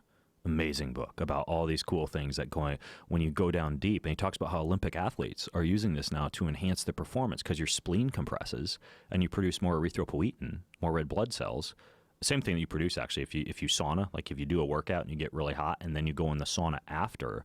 They've done studies on this and they found that 30 minutes of heat therapy after you've already gotten the body hot, you produce EPO the same as if you were to use the performance enhancing drug. It's like that's interesting because there was a study that just came out about cryotherapy, and this echoes something that Rhonda Patrick was saying, that if you do cryo, her advice was you should wait at least an hour after a workout before you do it and allow your body to have some sort of effect from the exercise. But sauna, they're saying you should do almost immediately afterwards. So the idea with this, and there was a brand new study that just came out like 3 days ago where they showed that heat post-exercise enhanced the effects of exercise, whereas cold blunted the hormetic response to exercise, which makes sense. It's the same thing. Inside of a window, though. It's a window of time. So the deal is you don't want to blunt the hormetic response to exercise. High-dose antioxidants, cryotherapy, cold immersion, all of that can do this. That's a problem with fighters because a lot of fighters are getting into cold immersion like immediately after workouts. Exactly. So they should wait at least 2 hours. So you'd want to wait till later on in the day. How many hours? There's no research on the amount of time. For me,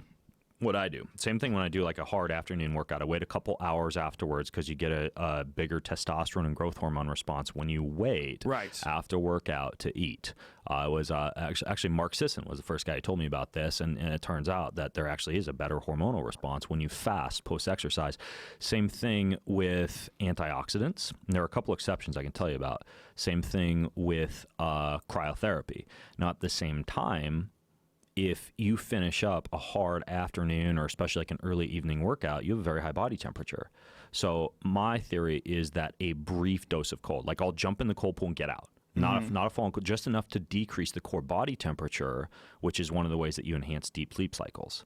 So I also sleep on this thing called a Chilli Pad that circulates like cold water underneath my body while I'm asleep. Kelly Starrett sent me one of those things. Yeah, and the cool thing is like your partner can put their temperature on, and I can put my temperature on, and you can sleep at whatever temp you want. So I sleep with this thing. Doesn't it make noise though? At 55 degrees. Yeah, but it's not. It's like background noise. I sleep with all these binaural beats and everything. Anyway, I use this thing called Sleep Stream. It's like a DJ for sleep. Chipmunks. So I put my phone in airplane mode, and then I have these noise blocking headphones. And if you're a side sleeper, you can use these things called sleep phones, which is like a headband that goes around your head. Anyways, though, back to the not doing the cold after exercise. So you wait a little while, but I think decreasing the body's core temperature is good. So like a cold shower. Cold water immersion also beats out cryotherapy. Because it's actually more, and there was a study they did last month on this, that cold water immersion was very effective in reducing post-workout muscle soreness and that inflammatory response to exercise compared to cryotherapy. But again, you should wait a little bit before you do it. You should wait a little bit before you do it, but I think part of that is due to, you get like this hydrostatic pressure of water against the skin, right? So it kind of pushes the cold against the skin a little bit better. And then the other reason is that when your head gets wet, when your head goes under, same thing as you would get with a cold shower, you get like this mammalian dive reflex, right? Like that sharp intake of breath, and that activates your vagus nerve. So we talked about HRV and heart rate variability tracking. Anytime you do something like that improves the tone of the vagus nerve, you would actually improve your ability to recover improve the strength of your nervous system. They sell like vagal nerve stimulators, and they've looked into like chanting, humming, singing, jaw, they call it jaw realignment therapy. Apparently removes the pressure that the trigeminal nerve can place on the vagus nerve. There's all these things you can do to enhance the health of your vagus nerve. And that's one of the things that improves your HRV, or your heart rate variability. It allows your sympathetic and your parasympathetic nervous system to be more balanced. But when you're saying tone, like, what do you mean by that? The tone of the nerve, it would basically be synonymous with like the health of the nerve. I don't know what's actually, I don't know if it's changing like the what do you call them, the myelin sheaths of the nerve or something like that when you're increasing the tone of the nerve, but. More or less, it's healthy for the vagus nerve when you get your head wet or underwater. So when I go in my cold pool after workout, I put my head under and then come up like 5 or 10 times just to go up and down and up and down. Then I get out, and if I'm going to do a longer cold soak, it's not right after a workout. The two studies I found on antioxidant use after workout, right? High dose antioxidant like vitamin C, vitamin E, et cetera, that supposedly blunts the hormetic response to exercise. But there was one study that shows that green tea polyphenols don't do that. So green tea would allow you to fight off the inflammatory effects of exercise without blunting, for example, satellite cell proliferation or building of new mitochondria or all of the things that you want to happen in response to a workout. Green tea. And the other one was, and this is a new thing. Like not a lot of people are talking about this now, but it's like hydrogen-rich compounds. Like they call it hydrogen-rich water. And there's these companies now, there's like 4 or 5 of them. They sell like these tablets that you can dissolve in water. And there's the Molecular Hydrogen Foundation. They do research on this hydrogen, and they don't have a financial affiliation with any of these companies. So I respect some of the research that they do, and they've found that it actually blunts or it allows for anti-inflammatory and antioxidant effects to shut down like the inflammatory response to exercise without blunting the hormetic response. So it would be like green tea and molecular hydrogen would be the two things that I know of that you could do post-workout to blunt that inflammatory response without actually blunting the hormetic response to exercise. So it'll enhance without diminishing. Right, exactly. Have your cake and eat it too. One of the things that I think that's probably really good about cold immersion therapy also, I think there's a meditative aspect of getting into that incredible cold and just relaxing and calming, and I think it does something for your mind. It does, and it's the nervous system, right? Like what I tell people is you have a strong, and I take my kids out there, right? And I've trained them since a very early age. They go out there,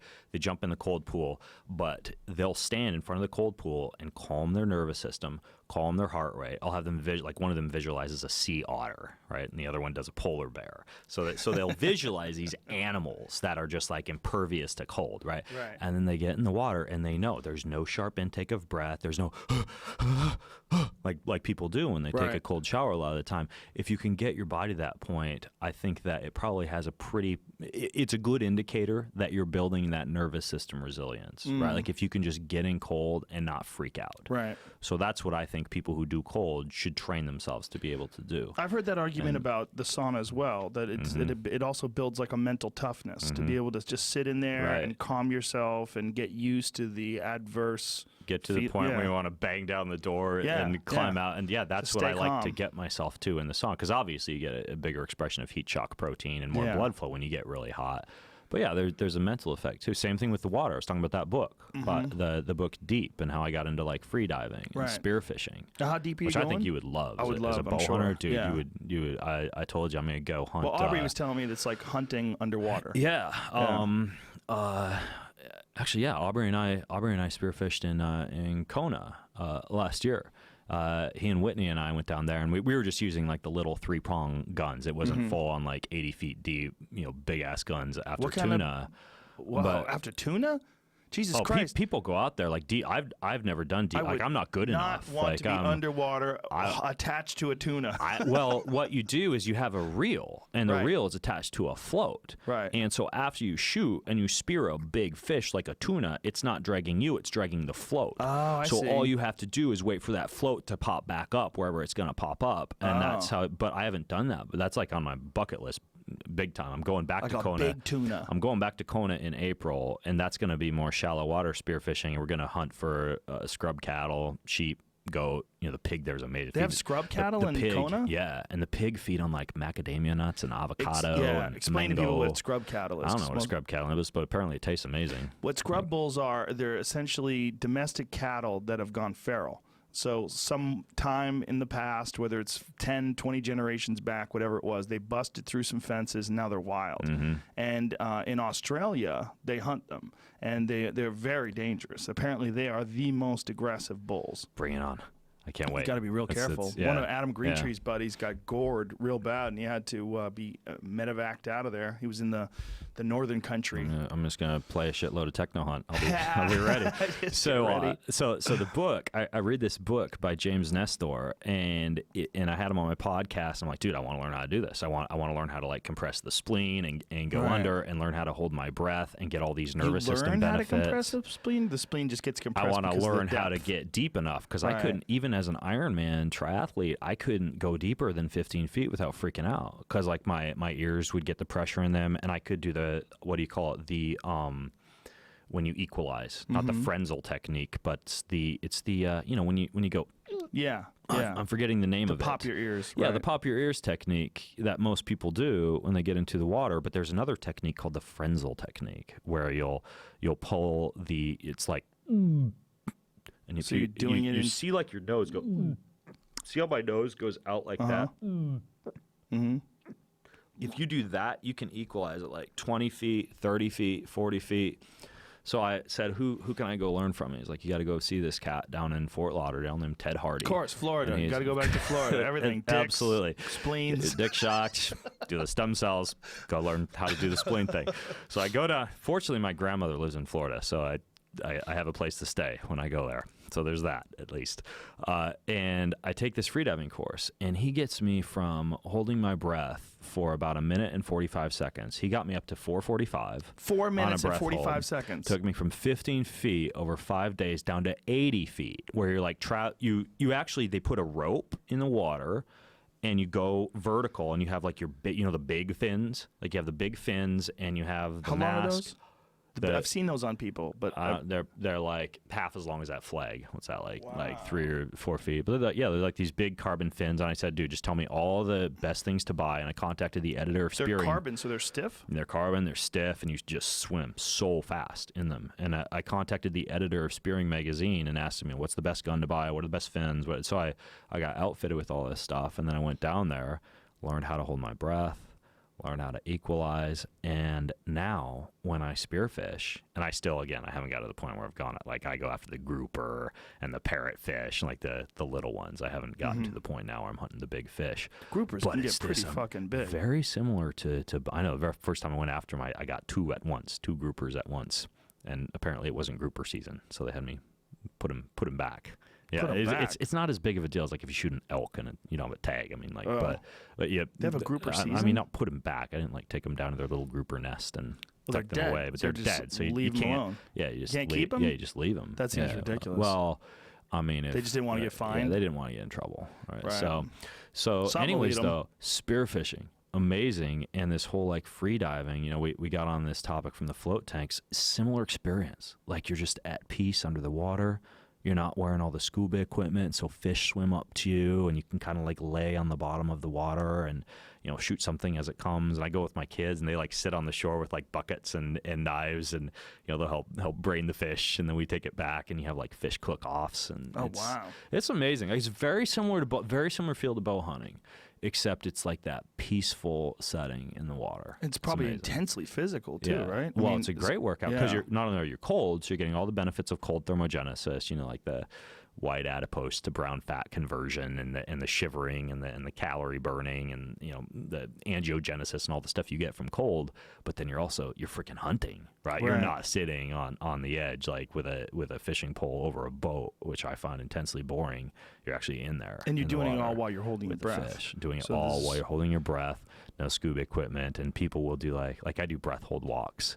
All right, well, I'll go on a walk, and every time I pass a telephone pole, I'll just like take a breath, and I'll hold my breath as long as possible when I pass the telephone pole, and then I'll breathe through my nose to recover, and then when I get to the next telephone pole, I'll hold my breath. I'm probably gonna die someday, like passed out next to a bus stop, like hit by a car, blue in the face. But yeah, spearfish, like you'd like it. I'm sure I would. I think you'd dig it. Yeah, it seems like an interesting mental exercise too, because you have to keep your shit together while you're under the water and you want to take a breath. You do, and people die. People do shallow water blackout, and this is what I learned. That's why this guy sent me down to Fort Lauderdale, because this guy, he teaches safety, right? You don't do like the Wim Hof breathing and blow off all the carbon dioxide so you can hold your breath longer, which is great for holding your breath longer, but carbon dioxide is your body's signal to take a breath. Right. So if you breathe off all your carbon dioxide, then you you can pass out. You get shallow water blackout.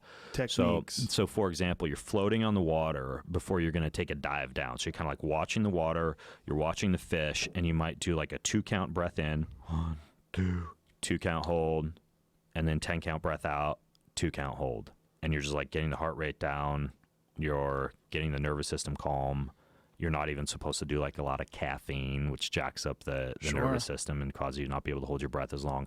Dairy makes the mucus more thick, and so you can't hold your breath as long if you do a lot of dairy. So you don't do a lot of dairy, you don't do a lot of caffeine, and then you just dive down. And I brought ketones down, because a lot of like Dominique D'Agostino has he's done research on like divers and reducing a lot of the effects of like reduced flow of oxygen to the brain that apparently these Navy SEAL divers get, and he does research on the use of ketosis and ketones.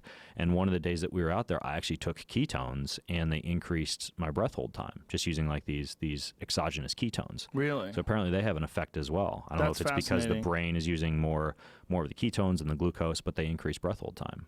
They came up with that for rebreathers, right? Like that's when they started getting people, Navy SEAL divers, when they're using rebreathers, apparently a certain percentage of them are susceptible to seizures. Yeah, and they use two things, ketosis and CBD are two things that are used for like epilepsy and seizures. Yeah. Ketosis supposedly has an amazing effect with kids. Kids that have seizures. I did 12 months of like strict ketosis. Really? For a study, for a lab study in Florida. No, I'm just kidding. It was at University of Connecticut. This guy named Jeff Volek. He does a lot of like ketone research, and he had one group of athletes follow just a normal endurance athlete diet for 12 months, and another group follow like a high-fat, low-carb, ketogenic diet for 12 months, because he wanted to see if you would maintain your glycogen levels, and if you would, if your performance would be synonymous to the group that did not eat the high-fat, low-carb diet. What would happen to inflammatory markers? What would happen to the gut microbiome?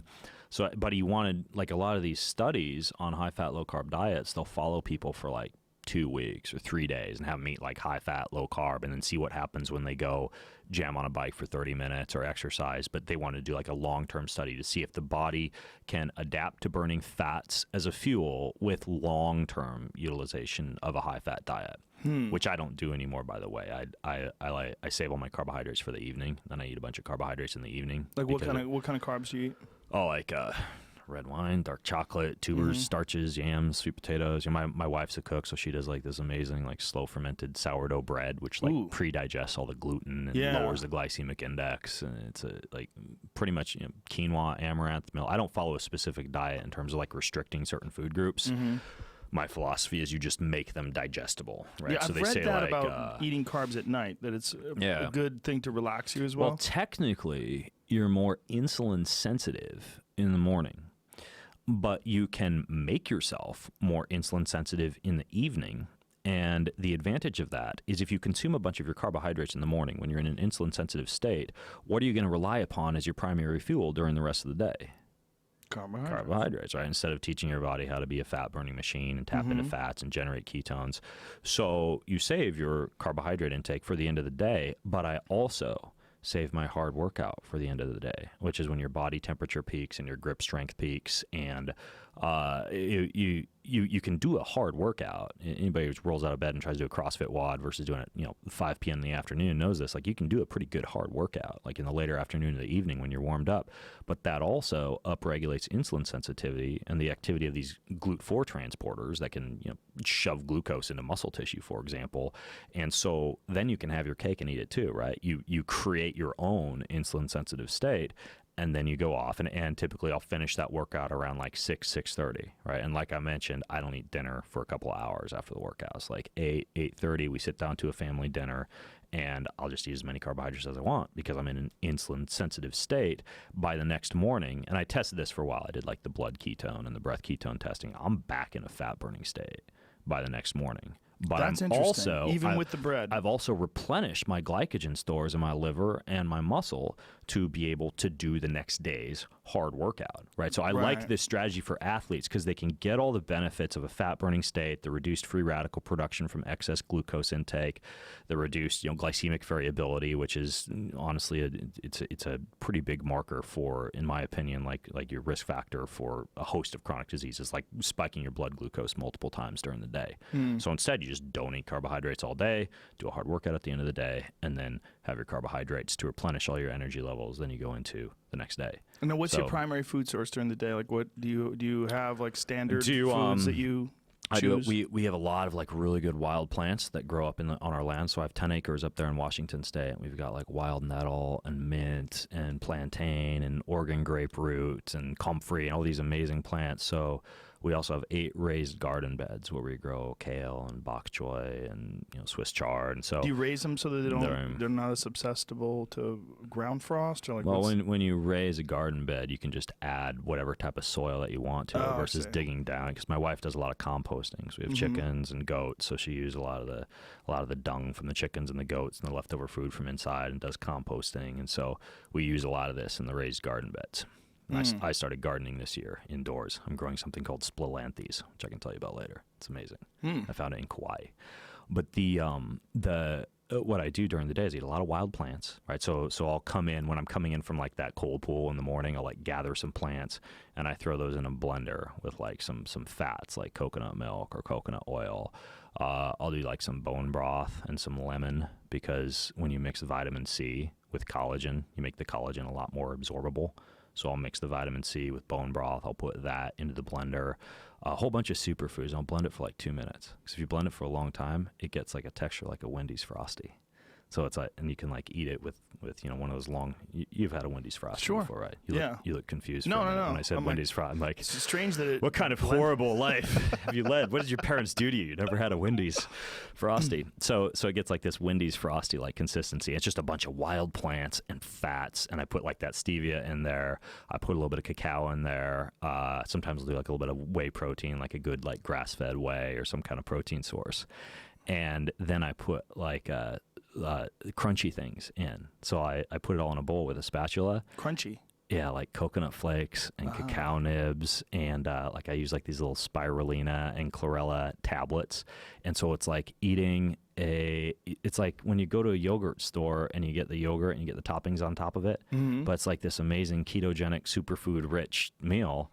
And by blending it all together and blending the fats with all the ingredients, you're actually enhancing the absorption. Wow. And so that's what I have for breakfast. Dude, you should open a cafe. It's that sounds amazing. good. I'm I want to order one right now. I'm trying to I'm trying to make it into like a drinkable form. Something this is the same thing form. that I'm going over to see Rick Rubin after this over in Malibu, and he does the same thing for breakfast. And that's actually one of the things we're talking about over there. Did you teach him how to do we this? Can make this? No, it's so random. Like we go sauna together over there in Malibu, and we both do the same thing. Like his is a little bit different. Like he puts some different things in it, but the same thing. And it's an amazing breakfast because you can sit there and like I do a lot of dictation on my computer, so I'll sit there and I'll dictate emails, but while I'm eating my smoothie with a spoon. Wow, it's amazing. And then I do a salad for breakfast or for lunch, a big ass salad. Again, a whole bunch of wild plants. And I'll put like sardines, seeds, nuts, just good fats on there. And then I have like these nori wraps, right, which is like a seaweed wrap, really good in iodine, really nutrient dense. And then I use miracle noodles. Have you had miracle noodles before? No. So they're made out of Japanese yam. They call them shirataki noodles. So my kids make pad thai out of this. They have like a cooking podcast where they do all these crazy meals. And one of the things they use a lot of are these shirataki noodles. So I make these Japanese yam noodles. I put them on top of the salad, and then I roll that up in like a nori burrito wrap, and I eat that like a burrito for lunch. And then dinner, like I mentioned, is just, whatever my wife happens, because dinner is like my free meal, right? It's just whatever I want to have. But for this study, for Jeff Volek's lab, it's 12 months, strict ketosis. And they brought us into the lab. They had me and the group of ketogenic athletes, and also the whole group of endurance athletes following a traditional carbohydrate-rich diet. Do a VO2 max test the night that we got there, and then the next morning they punched a bunch of holes in our thighs with needles and did a biopsy of the muscle to see how much glycogen was in the muscle. And then with these big holes in our muscles, we had to go run on a treadmill for 3 hours. So I ran 22 miles on this treadmill. So when you're saying punch a hole, they wanted to see how much glycogen. So they pull out it's like tissue? a muscle biopsy. It's like a little guillotine, but it's a big needle. You get hurt, especially when you go pound on the treadmill after you've had these needle biopsies in your thighs.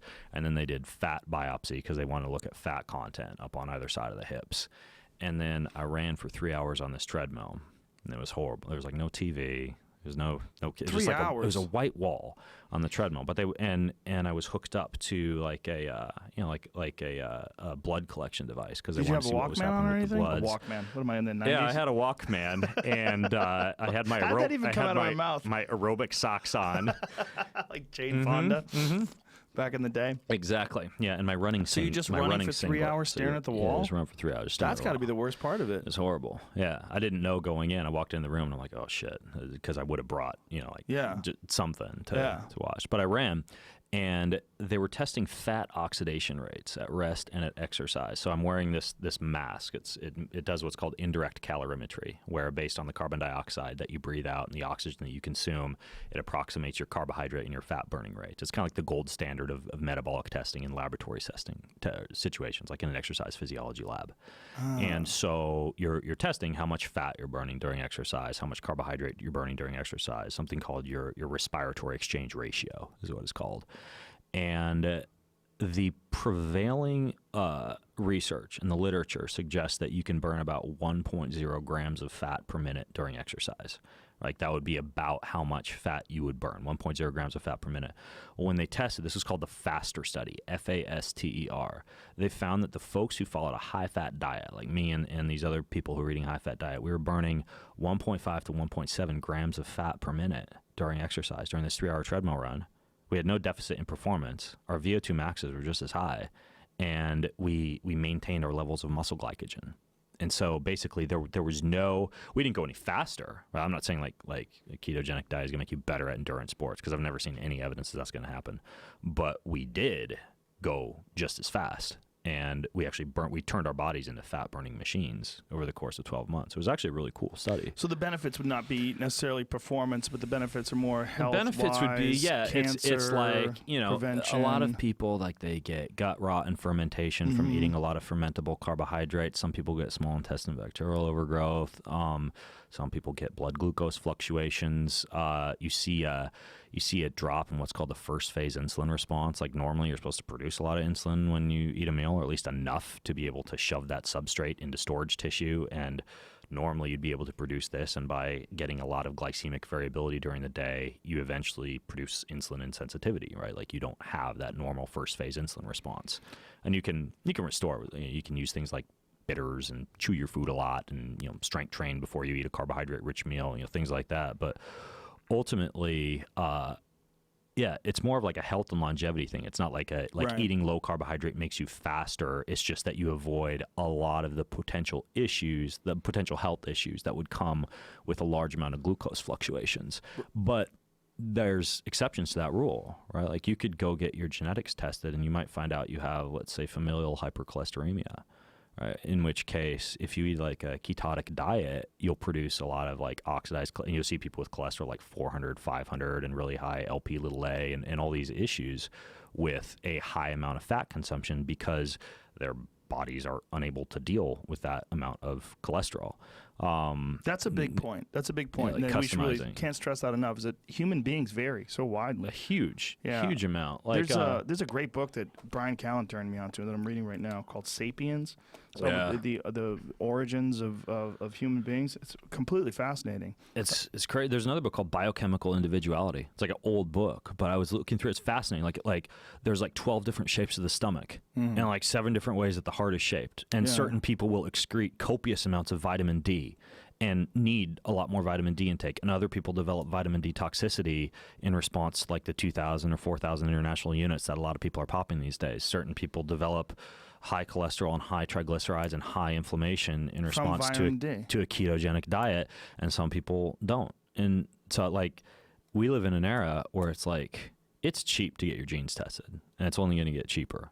Well, right? It's also you would have to really find a good expert that really understands what the difference in the genetic variabilities are. Yeah, I mean, like otherwise you're just testing, like you're trying a ketogenic diet, testing out your blood work and trying to figure it out. It's very complicated for the layperson. It is, but I mean, like in very simplistic terms, I've told some people this, right? You could at least test your genetics, and there's actually a really good book about this called The Jungle Effect by Dr. Daphne Miller, and she goes into how like she'll put like her Hispanic clients on like a traditional Mexican diet comprised of like soaked and sprouted legumes and low glycemic index, tortillas and non-GMO corn, and take them back to what their ancestors would have eaten. Like she'll literally take like what the Tarahumara Indian tribe is eating in South America and put her Hispanic clients on that, or she'll put like her African American clients on a fiber-rich fermented like Cambodian diet. Right.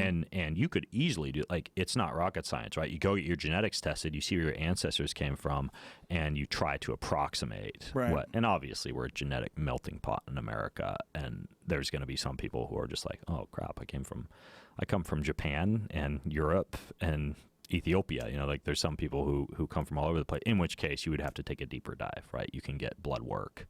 You can get, what I tell people is get your genes tested, get like a comprehensive blood analysis, get your gut tested, right? So you could look at your bacterial balance, presence of parasites, yeast, fungus, all those kind of little things that affect gut health and personality and everything else that the microbiome affects. And then like a urine test for hormones, which is more accurate than a blood test. And that's a lot of testing. But I mean, if you really, really, truly want to dial things in, it's genetic testing, it's blood testing, urinary testing for hormones. There's a test called the Dutch test. It tests like your testosterone all throughout the day, the metabolites of testosterone, your cortisol all throughout the day, the metabolites of cortisol. So you could actually see like, do I really have high cortisol, or am I just not breaking it down quickly enough, for example? I just wish there was a place that you could go that was very comprehensive, that the average person could go to, where they could do all this stuff for you and break it down for you. It seems like there's more and more of a market of that. It costs $10,000. It's actually there is a place like it's like the human. There's some of these guys who are like trying to live forever. Like I think one of them is Peter Diamandis. Craig Venter, I think, is another guy. Where are these? It's like the Human Longevity Institute, I think it's called. Yeah, like some of these rich dudes, right? Like a lot of these billionaires, they're going to these places and getting like the comprehensive blood testing done. I do a lot of that myself just by ordering it, from like Direct Labs or these. Well, you have a deep understanding and knowledge of all this stuff. It's different than the average person. Plus, I'm injecting stem cells into my But I think for the average person that's listening to this, it's a little confusing and maybe a little frustrating, because it would be nice if there was a place you could go that's like the dentist. You know, you go to the dentist, hey Bob, you've got a cavity, and you know, it's all pretty straight cut exactly forward. And that will, there's companies working on that now, like an actual dashboard where you get a home test kit done, and there are actually like micro needles now that you can attach to the skin, that you patch it on yourself, you send off a tiny amount of blood, and you get a host of blood values back.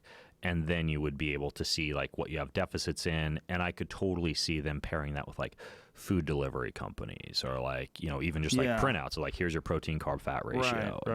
So it'll happen. Now, when you were on the strict ketogenic diet for 12 months, what was your diet? Like, what did you basically eat? No Italian. But, I'm sure. Is that the first thing you ate when you got off? Just order a pizza and have some spaghetti? I remember what I ate. Yeah, it was like my bodybuilding days, where like you go weigh in like in the morning before the show, and then the rest of the day you eat like freaking ice cream and bread, and you look like just like an Olympic god when you get up on stage, because everything's popping, right? Like all that glycogen gets restored after about 8 hours. How does that work? I don't remember what my first meal was. When you don't eat many carbohydrates, you upregulate levels of something called glycogen synthase, which is an enzyme responsible for helping to get glycogen into muscle tissue. So this would be a process that you would do before a show? Glycogen depletion followed by glycogen restoration causes this big surge in glycogen. Plus, going into a show, you're restricting carbohydrates anyways, because it's hard to get very, very low body fat. That's why you see bodybuilders eating freaking like chicken and broccoli, right? So the same thing is something I did when I did triathlon, right? You'll like carbohydrate deplete the weekend before a race, and then I used to do this. You'd eat like no carbohydrates on Saturday and Sunday for a race that follows the next Sunday, and then Monday you'd start to eat more carbohydrates, Tuesday even more, and by like Saturday before the race you're eating like 90% carbohydrate. This is what I did before I kind of trained my body to do like, you know, ketosis and function well on a low carb diet. But you're jacked up, chock full of glycogen, because you upregulate that enzyme. It's called what's it called? Carbohydrate. It's just basically carbohydrate depletion, carbohydrate loading. So now, was there any benefit of that performance-wise versus what you're doing now? There's not necessarily a benefit in that you go faster if you've trained your body how to operate well on a low carbohydrate diet. I've never, like I said, seen any evidence that like a low carbohydrate ketogenic diet makes you go faster than if you were eating like a regular, like carbohydrate rich diet. But I also haven't seen that if you do like I did and follow it strict for a long time, there's not a lot of evidence that makes you go slower either. So it's kind of like, it's like even keto. So it's just a health longevity benefit. It's more of like, hey, if I can live a longer time and feel better and produce less reactive oxygen species by doing this versus the high carbohydrate intake, then why not do it? And I mean, when you look at like the Nike project and how they were trying to break the marathon record in Italy, they were using like these crazy engineered forms of carbohydrate where they went way above like these maltodextrin fructose blends that a lot of companies like Gatorade use, and they were using these super engineered carbs. And it's possible that some of these newer carbohydrates that are engineered for extremely high absorption could beat out, like if we were to study those in like a high fat, low carb athlete who'd followed that diet for a long period of time versus like a traditionally fueled athlete who was eating these newfangled engineered carbohydrates. It's possible the newfangled engineered carbohydrates could make you go faster, but unless your paycheck is on the line and you're a pro, I still say, why not get that balance between health and longevity and speed. My thyroid, though, did not like that high-fat ketogenic diet paired with high levels of physical activity. My testosterone went down. Like, there were some issues. That's fascinating because usually you hear the opposite. People with thyroid disease, they recommend a ketogenic diet to those people. Yeah, but look at it this way, and I explain this to a lot of athletes who I work with who want to do the ketogenic diet thing. You read a book like there's some fantastic ketogenic diets out there that are plant rich, which a lot of ketogenic diets aren't, right? Like they'll be like coconut oil and butter, and that actually creates a lot of gastric inflammation in the absence of high amount of polyphenols and flavonoids and high fiber and plant intake. Like, you want both. I wrote an article about this called The Dark Side of Coconut Oil that gets into the fact that if you're going to do like a high fat, low carb, ketogenic type of diet, you would want to include a lot of plants. And like Dr. Terry Walls has a book called The Walls Protocol. That's got a plant-rich ketogenic version in it. Stephen Gundry has his book, The Plant Paradox, and he has like a ketogenic version in that book that's like very plant-rich. So if you're eating like a plant-rich ketogenic diet and you're following what a lot of these people have written, you'd generally be advised to eat like 30 to 50 grams of carbohydrates per day, which is fine if you have thyroid disease or you have some other issue, pre-diabetes, whatever, and you're trying to control it with a ketogenic diet. But then once you throw copious amounts of physical activity into the mix, right? You're a CrossFitter, you're an Ironman triathlete, and you go read one of these books and you read there's supposed to be 50 grams of carbohydrates. Well, the authors of those books, to my knowledge, are not out racing Ironman triathlons and doing marathons and copious amounts of physical activity. So you have to up the carbohydrate intake. So it's all about, so for me personally, I'll eat like 100 to 200 grams of carbohydrates. And still maintain ketosis. Carbohydrate feed at the end of the day, I'll still maintain ketosis. And so you have your cake and eat it too. That's a radical physical output though you're talking about. Exactly. Right. So if you have like a thyroid issue and you're highly active and you want to follow a ketogenic diet, then you need to include more carbohydrate than would be recommended in, let's say, like a more sedentary type of ketogenic diet. Well, that makes sense because you're always reading these diets based on just the average person, and the average person is just not going to put out that kind of output. And you want to include a lot of the things that you tend to build up deficits in, like potassium and magnesium are two biggies, and you dump a lot of glycogen, and glycogen stores a bunch of water and it stores a bunch of electrolytes. So you have to figure out how to replace that. And now people are using these exogenous ketones, like the ketone salts, or the ketone esters. And the danger with those is now you can like get into ketosis, but still also have high blood glucose. And that's something that we haven't really studied. Like, that's not like our ancestors out hunting, right? For that, like, it's not like they were in ketosis because they were burning a lot of their own body fat and generating ketones as a byproduct. And they were in just like a natural state because they weren't eating a lot of food, sometimes just, not stuffing their face with carbohydrates and glucose. But now people are able to eat a normal Western diet and then like buy one of these ketone supplements and also be in ketosis. So you're hyperglycemic and hyperketotic. And I did that before a race, and I felt like I was on steroids. Like, it was like rocket fuel because my blood glucose was jacked through the roof. But so I did a bunch of like fructose, maltodextrin, energy-based gels, and then I drank a bottle of these ketone esters, which basically, they have, if you measure your ketones, you'll know that this is high. But within 10 minutes, my values were above 7 millimolar, which is just off the charts for ketones. But my blood glucose was also off the charts. And I felt like my cells had like both forms of fuel they'd ever need, both ketones and glucose. And I felt amazing, but I'll bet, that's similar like diabetic ketoacidosis. Like, if you're in that state all the time and you're using all these ketone supplements and just eating your diet and using these because you're, quote, in ketosis, unquote, I don't think it's healthy. I wonder if it would be great, though, performance-wise, like for a fight or something like that. It's amazing. You feel unstoppable. I would think that. I wonder if athletes have tried that. And as long as you use that, it's like you use it as a, it's like, I heard somebody say it's like sugar is a sometimes drug. Right. Because it does, like, you can feel it, and it can give you, especially if you're not fat adapted. Carbohydrates give you a pretty big boost in performance and energy versus not having them on board when you're exercising, and especially when you're exercising hard.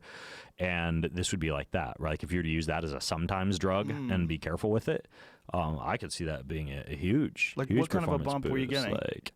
I didn't quantify it. If you try to guess, it was in a Tough Mudder in Vegas, and all I know is I felt way more like I had the cognitive high that you get from ketones, which was the original reason that I started doing this ketosis thing like 7 years ago when I was getting ready to race Ironman Canada, and I wanted to see what it would feel like to have those readily available fuel sources for the liver and the diaphragm and the heart, and kind of the focus that comes with high levels of ketones when you're on a bike for 5 hours.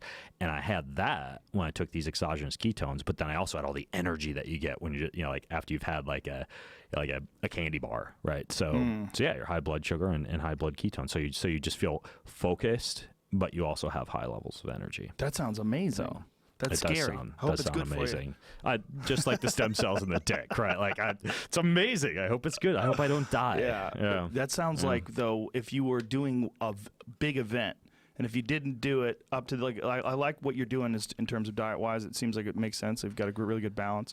But for a big event, that sounds like it'd be a really good thing to do. Load up on carbohydrates. Load up on the ketone esters. Right. Exactly. That sounds yeah, wild. ketone esters are expensive. Yeah. Like a lot of these ketone salts. Sure. The thing I like about the ketone salts too is, I haven't seen a lot of research that the ketone esters are necessarily that much better. And the ketone salts, you get electrolytes with them too. Right. And that's one of the things that you get depleted on like a ketogenic diet. Do you know what brand you're using for your ketone supplements? Dude, I told you, I'm like, as a blogger, I get these packages sent to my house every day. Just like, you probably get the same thing. Just like cardboard boxes full of boxes of shit. And like the back occasional there. little paper bag of something that somebody made in their kitchen that they send to you. Yeah, that's somebody gave me when I was, where was I think it was in Asheville, doing a race in Asheville. Of course, North Carolina. People don't know about Asheville. Freaking great food in Asheville. Asheville is a crazy little spot. One of my clients took me to this place called Karate. It's like a charcuterie, like a fine charcuterie restaurant. Amazing meat. Asheville's amazing. Like, apparently, like President Obama's like favorite restaurant was in Asheville, and he'd go there and like you go up and down the street. And I went there during the yoga festival. And there's like people sitting up in trees playing banjos, and like it's crazy. It's amazing. Yoga festival. I definitely want to go back there. The International Yoga Festival in Asheville. But the shout out to Asheville. Yeah, shout out to Asheville, baby. Hashtag Asheville. Somebody gave me like wine that they infuse with cannabis. Like this big bottle of like cannabis infused wine, but it was in like one of those old school like kombucha bottles, like the glass, and you're just like, I don't know where this has been sitting. I don't know what's in here. Nope. It was a cool idea, but no offense to whoever gave me that, but I didn't actually consume that. But the ketone salts and the ketone esters, honestly, dude, I've tried like all of them. Ketogenics and keto. I forget all. They're all keto something. Keto My friend Prime, Duncan Ketogenics went to school in Asheville, and he said that they started giving the cows a certain diet to kill the psilocybin mushrooms that grow in their shit, because too many kids were climbing fences and plucking mushrooms out of the cow shit. You ever do that? You ever do like the psilocybin microdosing thing that people are doing for cognition? I have psilocybin microdosed. I've taken, and it gives you a nice feeling. I like it. Yeah. It gives you. I have a friend who is a world champion kickboxer who microdoses every day, and he says it makes him almost telepathic. Yeah. He says it makes his response time to sparring. He said he sees things before they happen. Your sensory perception improves, especially in nature settings, right? Like there's like the synthetic chemical LSD, or PLSD is like the one a lot of people are using now because you get it for a lot less expensive, and it has the same effect as LSD. It's just it's a lot cheaper. You get both, and like these websites where you use cryptocurrency to purchase the compound. But it's the FBI sending it to you. Exactly. Dun, dun, dun. Yeah. Dun dun dun dun. It's very synthetic, and there's like a merging of the left and right hemispheres of the brain, and you get very creative and focused simultaneously. What doses are you? For LSD, you want to volumetrically dose, which means like if you get a blotter of LSD, it's like 100 micrograms on like a square, and a lot of people cut that into like 10 pieces. So that one piece would be 10 micrograms, but you don't know if that piece has like 20 or 5 on it, right? So you take 100 microgram tab, and you put that in like a little like a glass dropper bottle. And then you would add like 10 milliliters of Everclear or vodka or some kind of alcohol to it. And then you know that for every 1 milliliter of alcohol in that little dropper bottle that you consume, you're getting exactly 10 micrograms of LSD. And about 10 to 20 micrograms, like 1 to 2 dropper bottles full, that would be considered a microdose for most people.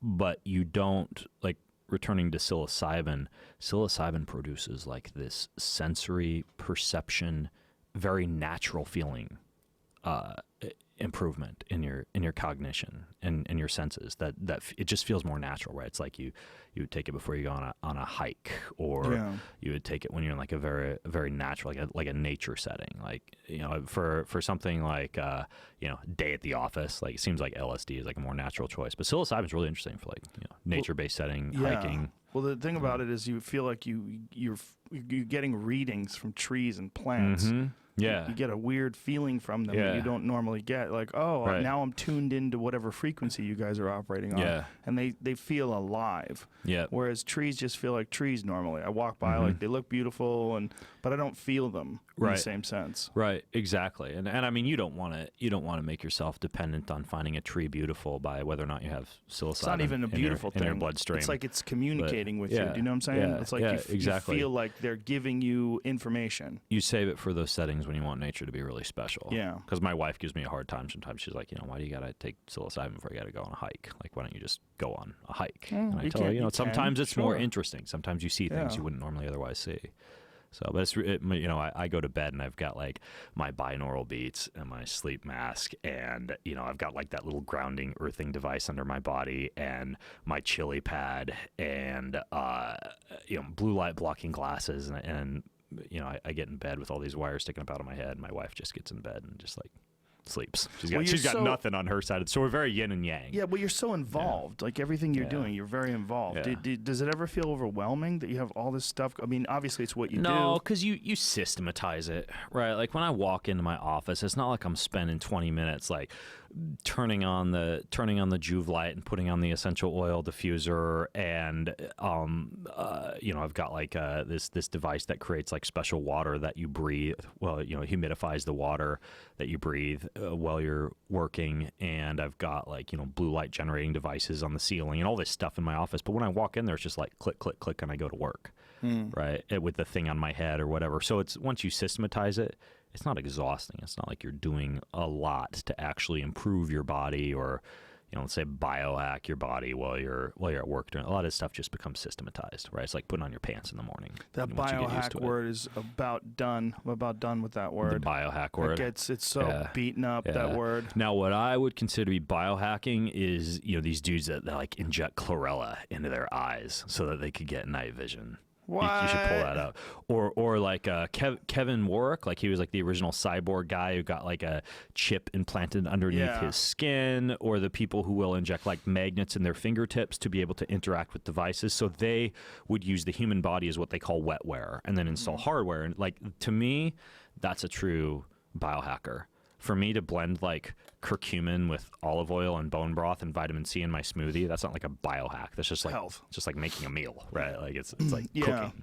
Yeah. But So I think it's overused. Yeah. I think there are very like trendy true biohackers out there who have actually hacked their biology. But well, injecting chlorella into your eyes, that seems super risky. Actually, you know what? I think it's chlorophyll, which is the green active component that you would find in something like chlorella. But his eyes are all black. It's really weird. God. You should pull it up, Jamie. They're like stuck the dude black who injected forever. I'm assuming. Oh, I mean, I don't think you Christ. could suck the chlorophyll back out, but he has night vision now. What? Or the guy who is Goat Man. Did you hear about Goat Man? No, hold on. Let's one step at a time. You're almost manic. You're just like, I got another one. Hold on. So this guy has permanent black in his eyes, and he can see like sort of like a deer, like nocturnal. Oh, that guy. Christ. Yeah, that's him. Jesus, motherfucker. Making science more available to the public, have been testing a concoction of chemicals that allows humans to see in the dark, and it works. That's a true biohack. Like, that's a correct use of the term biohacking, in my opinion. This guy's out of his mind. There's some other people, and you can get like what's this on Nerdist? Yeah, Nerdist.com. Oh my there he God. goes. Yeah. Straight into the. I'm not going to do that. I will stop at the stem cells into my dick. I'm not going to do the things. The speculum holding my eyes open was by far the worst part. Even the effects themselves were very subtle. It wasn't like, oh my God, I have predator vision. Nothing like that. You don't get superpowers. This is a tweak, not an overhaul. It's kind of disappointing that you go through all that for just the tweak. Yeah, well, your whole fucking eyes are black. If like I'm going to do that shit, I want predator vision. Yeah, like I want the full meal deal. I want to be able to hunt animals in the darkness. This guy's got the hamster chemical eyes. works by binding to opsin proteins in your retina, where it's excited by light. Transformational process to occur in the protein segment. See? There you go. Huh. Yeah. So you could get the blue light blocking glasses, or you could just inject everything into your eyes. Allowed him to pick up figures in the dark with 100% accuracy, where non-treated test subjects could only make out to about 30%. That's pretty significant. Well, that would be really good for bow hunters. hunters. I like how the author doesn't know which percentage sign to use, the actual percentage sign or the word percent. Right. He mixes so it up. They got to work on their editing. Yeah, that's interesting. You're a writer. Yeah, I know. We're talking 50 meters. Go back to that, Jamie. We're talking 50 meters over 160 feet apart. Oh, wow. That's actually really significant. The following morning, his eyes returned to normal. Oh. All right, where does it say that? Right there. His eyes returned to normal. No apparent side effects. Oh, wow. So he's not like that forever. No, so they're not injecting. They're dropping. They're using drops. So this would be like we were talking about bow hunting, about elk hunting, like when you're in sort of low light. Like that might be the move. You could pack your speculum into your bow case. Just drop them in there. Make sure that you have a hunting buddy who is well versed in the addition of chlorophyll, rubber gloves into a speculum. Bring the rubber gloves. You've got all that stuff to field dress anyways, and just go to town on your eyes. How did you get into bow hunting? My buddy Kenton Claremont up in Washington State, he was running these train to hunt competitions, which are really bad. It's like obstacle course racing. It's like obstacle course racing with a weapon. Yeah, it's a ton and you could do it out here, and because you have you could carry sandbags and do like cones and suicide sprints and all sorts of stuff with this techno hunt setup that you have. But the train to hunt, the first competition that I did, you show up and it starts off with like a 4 or 5 hour traditional 3D shoot. And for people who don't know what a 3D shoot is, it's a bunch of targets, like Reinhardt targets or whatever that are set up in different locations like through the woods. Yeah, they look rubber elk. They look like animals. They're going to be a fox or an elk or whatever, a bedded animal or a standing animal, and they're spread throughout this course that you're walking. You can think of it almost like golfing, for people who don't bow hunt. And you'll, one shot might just be like a simple 25-yard shot at a fox, where if you get vitals, you'll get 5 points. And if you hit a body shot, then it might be 3 points. And if you miss, it's 0. And if you get like a wound, it's actually a negative score, right? Which it should be. Like it's like because if you wound an animal, that's really much worse than missing an animal. Right. So some of the shots are pretty complex. It might be you got to get off 2 shots in 10 seconds, which is actually kind of hard to do. 2 shots in 10 seconds, and one animal's at 20 and one animal's at 40. Right, which is why I use like a 3-pin sight on my bow, because you don't even have time to adjust the dial after you've taken one shot to the yardage for the second shot. You might have a shot that's like, run up this hill. There is a target up there. We won't tell you the distance, but you have 30 seconds to make it the 25 yards up that goalie, and then you're going to have a shot at the top, and you got to run up the goalie, sight, and get your shot off in those 30 seconds. Right, so it's not like a traditional 3D shoot. It's very active, and some shots are you draw lunging, and then you stand, and then you got to walk around the tree and then take your shot. So it's actually pretty fun. It's way different than just like standing out of the range shooting at targets. And you get a certain score coming out of that, right? Like you might have amassed X number of points or lost X number of points. And then you go into, they this year they've kind of like changed it, because a lot of people are like getting hurt and blowing out their knees with this next part. But you do what's called like a meat pack, which is 100 pounds in your pack. And it's a 2 to 4 mile course that you got to boogie across as fast as possible. Yeah, people were running, right? And the problem with it was people, like when you pack out, like you're taking your time. You're not running. Yeah. You're not like racing your buddy. But and it was like the most painful thing I've really ever done in terms of like how high my heart rate got and the amount of lactic acid. Like just try to go 2 miles as fast as you can with 100 pounds in your pack. Sounds very Not dangerous. only do you got to spend, like I would spend copious amounts of time just like making sure the pack was adjusted properly, and I'll put like the bubble wrap in the bottom of the pack so it moves the weight that you're using, which are typically sandbags, up to the center of the pack. And I worked with this company called Kifaru that makes like these. Yeah, I use their packs. Yeah, they make a good Shout pack. out to Aaron Yeah, Schneider. Aaron, exactly. And he did some Skype sessions with me where he taught me exactly, because you don't set it up the way that you would if you were just going to pack out an animal. You actually put it super duper tight up in the shoulder so it's not bouncing around, and then you put the weight down in the hips so it works for running 2 miles really hard, but it's super uncomfortable and it's not biomechanically favorable. Right. It sucks, but it's good for running. Yeah, so they call that the meat pack, right? And do you have to do it that way, or is it just a matter of how much weight you have on your back? Like, could you use one of those Atlas packs? Have you seen those Atlas things from Outdoorsman's? It's essentially it's a pack frame with a traditional Olympic bolt on the end of it, where you put the plates on it. What are those things called? The end of a weight bar, where the weight slide on them. What would you call that? The end of a weight bar where the weight slide. Like the end of a barbell? Yeah, the end of a bar. I don't know. Yeah, when the weight end of a barbell. Yeah, the end of a bar. Well, they have one of those, a post. I guess you call it a post. Yeah. They have one of those that's hanging out of the back. See if you can find it. It's called the Atlas Trainer, Jamie. Outdoorsmans.com. And it's a pack? Yeah. It's a pack frame with, I hike with it on. This is it. Show me a picture. It's pretty dope. Whoa. Yeah. Okay. Yeah. Game Okay. changer. Yeah. I know what you're talking about. They're That's not a sponsor, but they're that's cool. good people. Yeah, you could use whatever you want as long as you have weight in it. You just have to figure out how to because everybody has to use a standard weight, so you have to use the sandbag that they issue to you and figure out a way to strap it on. You have to use the same object so everybody's using a sandbag, just so you don't come in with your own weight. But I was just saying, if you did that, your you'd rubber have a plate that you bought that you painted a 45-pound logo on. Anyways, though, so you do the meat pack, and you get a certain amount of time for that, and then you do the obstacle course, which is the real hoot, and which they still do, which is because they got rid of the meat pack, but the obstacle course. They got rid of the meat pack. Yeah, it just it's not. It doesn't make sense, right? Like they designed this whole competition to simulate hunting, to prepare a hunter to hunt, and to train a hunter to hunt properly, and it just flew in the face of everything that is hunting, which is jacked up nervous system, rushing through the woods with a giant pack. And you don't pack out an animal like that. Right. And they'd have to figure out a way to put like a speed limiter on, like, oh, hey, you're not allowed to run. Oh, that's stupid. So yeah. How many guys got their legs blown out? I don't know. But people were getting hurt, and it just didn't make sense. I jacked at my back, and like it's cool. Like I get it. I kind of wish they still had it because I was good at that part. Because like I'm an endurance athlete and I'm kind of strong. So for me, it worked out pretty well.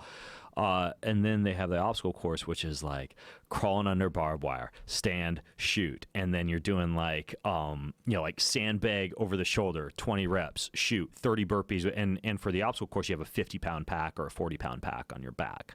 They kind of adjust the pack weight based off which division that you're in. But so you're using a smaller pack. So I use the Kifaru pack. I think, again, they just had like a smaller pack. Same thing. You got a sandbag, but it's a lighter sandbag. So you're carrying that through the whole course, but you're stopping and shooting along the way. So it's like you're learning how to just imagine if you're like rushing up a hill and you got to the top of the hill and you got to calm your heart rate, calm your nervous system very quickly and get your shot off. And granted, you're not necessarily going to be hauling a sandbag up that hill and doing a bunch of burpees, but it's kind of simulating that idea of shooting with your heart rate elevated. And it's a hard course. I mean, like there are like legitimate, hardcore CrossFitters and athletes that do this, but it's a combination of being able to shoot well and being able to fitness. Well, that's the interesting thing about bow hunting is that bow hunting really does require fitness. Well, when I did that high country, elk, I was wearing this ring we were talking about when I did that hunt in Hawaii, and I did like 46 miles over the course of 5 days, just like crawling and walking and hiking and sprinting, and I mean that's why I like bow hunting. It's a challenge. And the train to hunt guy, Kenton, he told me about these competitions, and I was watching them, and I really want to try this, because at that point I'd firearmed hunted for 2 years. I didn't grow up hunting. I grew up homeschooled, playing chess and playing the violin, reading books and playing World of Warcraft. Like I was not like a hunter kid growing up, and neither were my parents, right? Like we'd occasionally go fishing for trout, and that was about it in the stocked pond.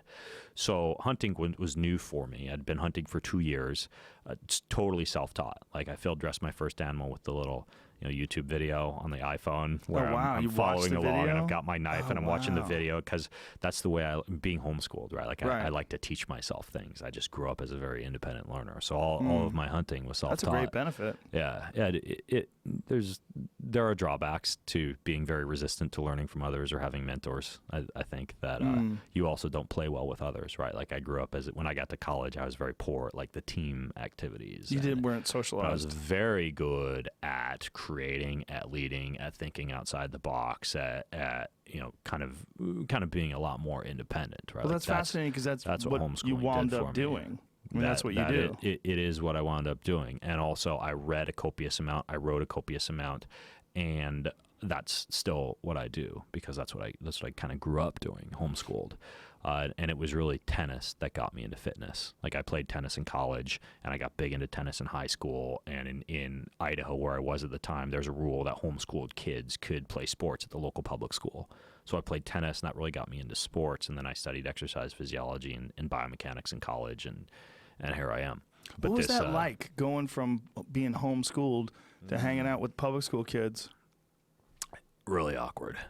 Like because you're not in class with them, you're not at the prom, you're not doing any of the social things that they're doing, but then you might show up at like, tennis practice or whatever. And same thing when you get to college, you're just not used to. I mean, like, dude, I went off the deep end in college because I graduated when I was 15, and I didn't do like a gap year or anything, right? Like I just started college when I was 16, and I did not have good self-control around sex and alcohol and drugs and all these things that all of a sudden I was immersed in college. So, and no one was there to tell you no. Yeah, the way I raise my kids is for example, there are really no rules in our house, right? Like they can try rum and scotch and whiskey, and they can take a hit off the vape pen. Like How old are they? They're 9. But they also have been educated about what that might do to their liver or to the gray matter in their brain. Or we don't say no gluten. I tell them, gluten is going to affect your test scores, creates neural inflammation, can create some gastric inflammation. You get to choose when you go to the birthday party whether you're going to have the gluten. And sometimes it comes back to bite me because we'll go out to a restaurant and they'll bring the bread out to the restaurant, and my boys will be like, no, we don't want the bread. And I'm like, but I kind of wanted did want a little piece of bread here.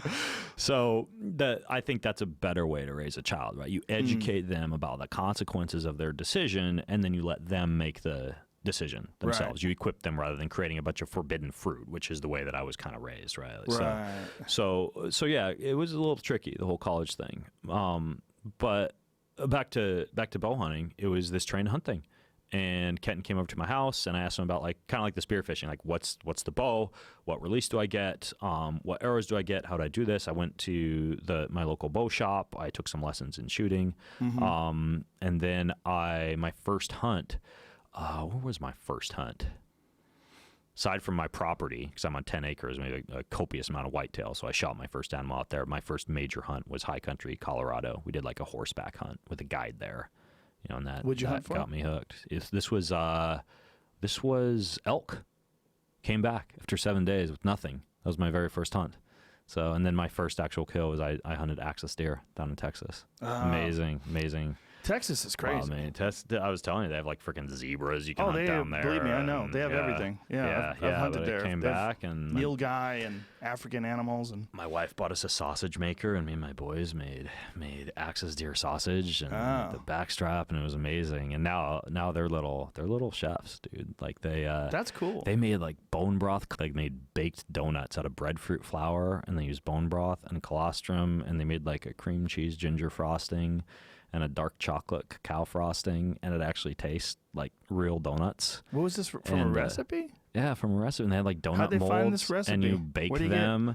Bone broth, colostrum, donut recipe. We made it up. And, you made it up. And they used breadfruit flour, or they do pad thai, but they use those shirataki noodles I was talking about. And they use organic roasted crickets, like instead of shrimp or chicken, and the crickets actually taste really good. They're Where like are they nutty Are they and buying salty. these crickets, or are they I think the raising company, they're not raising the crickets. They're not. I think it's called Aketa is the company that they get the cricket, and they're really good. They like send you these little crickets are good, man. Little baked crickets, yeah. There's and this they're place doing I go like to in Mexico. Risotto and crickets are they're actually really tasty. Yeah. There's a place I go to in Mexico, and they give them to you like it's a little appetizer they leave in your room when you go to this resort. Really? Yeah, it's like a fried cricket. It's an appetizer. It's like the resorts you go to with the apples and the mango covered in the cellophane on the bed, but instead it's crickets. Well, they have that too. Wow. They have crickets too. Wow. And it's very tasty. They're dark and they're somehow or another cooked. I don't know what they're seasoned with. Sustainable, mineral-rich source of protein. Yeah. Yeah, and I don't see the thing about most people that are like they don't want animals to die. They don't usually give a shit about bugs. Yeah. Not a lot of people find like a June bug super cute and cry when it gets killed. Or a mosquito. Yeah. Vegans will slap mosquitoes that are on their arms. Yeah, I read a study this morning. They're gene editing mosquitoes now. Yeah. Like they're using CRISPR technology to make the mosquitoes less likely to bite you. I saw that. Isn't that crazy? Yeah, it's very bizarre. Yeah, and there was a cool little anecdote from that study too, where they found that mosquitoes actually have like they learn. If you swat at the mosquito, it actually learns to avoid you. And so if you normally I just like put some on my skin, like cinnamon essential oil or something that drives a mosquito away. Does that work? But yeah, it does. You want to dilute it because it's like it's a burning oil, but cinnamon works amazingly. But have you ever tried it in like Alaska where they have like really aggressive mosquitoes? Or tried it in Hawaii where there's a lot of mosquitoes. It's a different animal. Work for me. But been to Alaska? No. Get out of the fucking car and they swarm you like a pack of zombies. Alaska doesn't seem like a place I would envision having these like special snow mosquitoes. they don't live very long, so they're incredibly aggressive. I mean, I'm telling you, it's the weirdest thing I've ever seen. We went salmon fishing there, me and my friend Ari, and we opened up the car door to get out, and in the time it took to open the car door, a swarm of mosquitoes was inside the car. And I'm not exaggerating, several hundred mosquitoes. Oh my goodness. Show that. There's that video that you pulled up once. We were talking about this with the clouds of mosquitoes in Alaska. Fucking crazy. That sounds like like when I grew up in Lewiston, Idaho, and we would get these grasshopper infestations. Like each locusts. year, locusts. And they apparently they plant their eggs in the ground, and then like in the spring or the summer they hatch. Look at that. Yeah. That's mosquitoes in Alaska. Wow. Dude, I'm telling you, it's the craziest fucking thing. Is that just like a bird getting eaten by mosquitoes? Look at it. Poor little birdie getting jacked. Oh my goodness. Dude, I'm telling you, I've never seen anything like it. And we were covered with DDT and all that shit, but you feel terrible. The DEET. Do you know about thermocells? Cancer sticks. I do now. I think I've been using them because my kids camp outside sometimes, in the forest, and I set one of those little thermocell things in front of there. They're amazing. And, it's caribou are getting jacked by mosquitoes. Yeah. Wow. Yeah. Oh, is that why the fur is like that? I have no idea. On that caribou? Yeah, the grasshoppers at our house in Lewiston, we would actually go sell them to pet stores. Like, that's how we'd make money in the summers, because there'd be so many of them. Me and my brothers would walk around with cages, catch these grasshoppers, and bring them to pet stores where they use them for like tarantulas and stuff like that.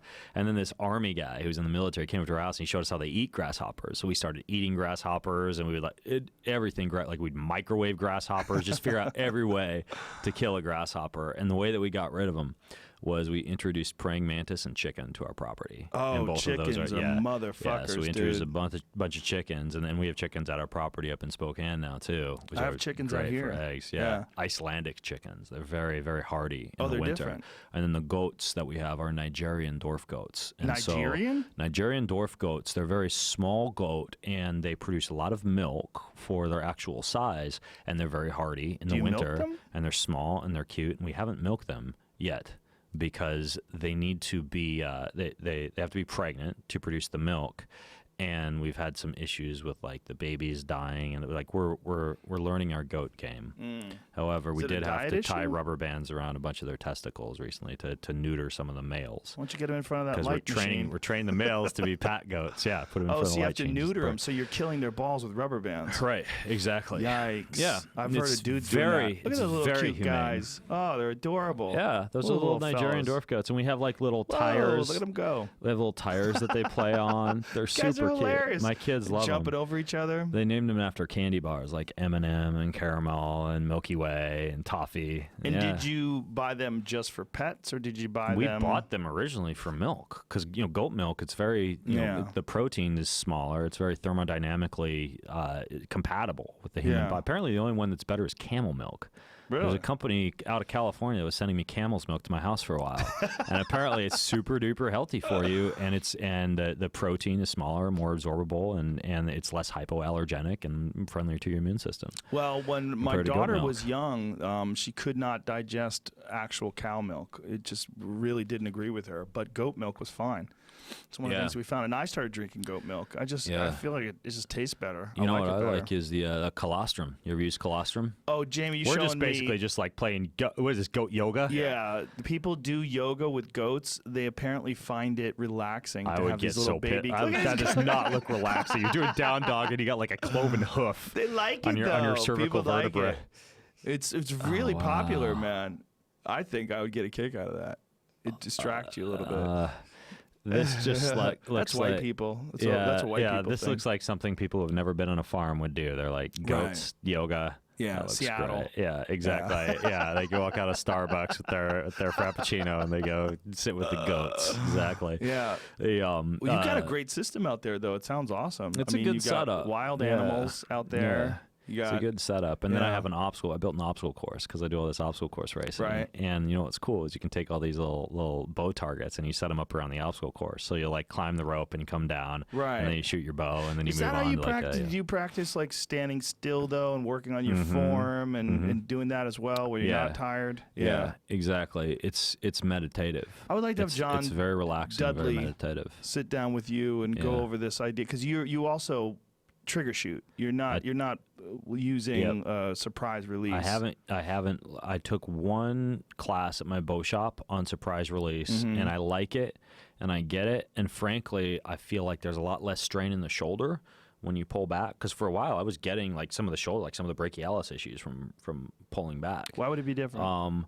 You know how when you do a lat pull down, and if you grip thumbs off, you use more of the lats, and if you grip thumbs on, you use more of the biceps and the forearm muscles. Right. I felt like it was similar to that. I felt like with the surprise release, I was using more of my back and less of my forearm and biceps. I don't know if there's something to that, but it doesn't make any sense because the draw is exactly the same way. The only difference is the release.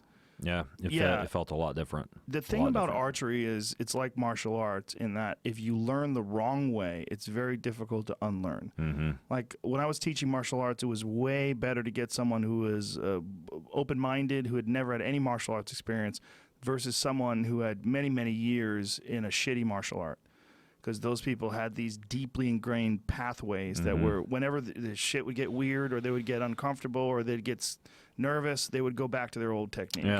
Yeah, it makes sense. Yeah, and with archery, it's very different. There's also a series of instructionals that can show you about surprise releases that John Dudley's done and put online. And there's a guy named Joel Turner that has this whole dedicated thing to avoiding target panic in high pressure situations. He's got a website. It used to be called Iron Mind Hunting, but now he calls it Shot IQ. I think it's Iron Mind. ShotIQ. Isn't Iron Mind the people that sell the Captains of Crush hand grip strengtheners? I think that's another company, but I love those guys. I have a bunch of those. I have those up 197 pounds. I don't know. I think mine might be like 150, but I have two things. I travel with one of those, it's like those power lungs that you breathe in and out of to strengthen the expiratory and inspiratory muscles and the diaphragm, and then a Captains of Crush. And so if I'm on like a long road trip and I got to drive a long time, I go back and forth between the hand grip strengthener and then the lung strengthener. I'll just like work out for like 2 hours while you're driving. That's awesome. It's amazing. You put on a good book and work the grip and work the lungs. Yeah, I'm a big believer in those grip things. I mean, it just makes your hands so much stronger. And the Captains of Crush, I mean, they don't fuck around. Those are really hard. And you combine that with the apnea, so you pass out a few times. It's super safe, behind the wheel. safe way to drive. Your hands are going numb. You're just like, you got a sweat on, you're blue in the face, you can't even grip the steering wheel because your grip's gone. Yeah. Well, dude, we're short on time here, but I feel like we could probably talk for about 6 days, and you would never run out of things to talk about. It's fun. Yeah. It's fun. Well, how often are you around here, man? We got to do this again. Not that often. Not that often? Yeah, that. I avoid LA. Yeah. Do you? I like it up in Spokane. Yeah. But what I do is when I travel, like batch stuff here. Like I'm just like back to back. Like I shot 4 documentaries yesterday, and then talk the day before. Like I batch a lot of meetings, and then I go home.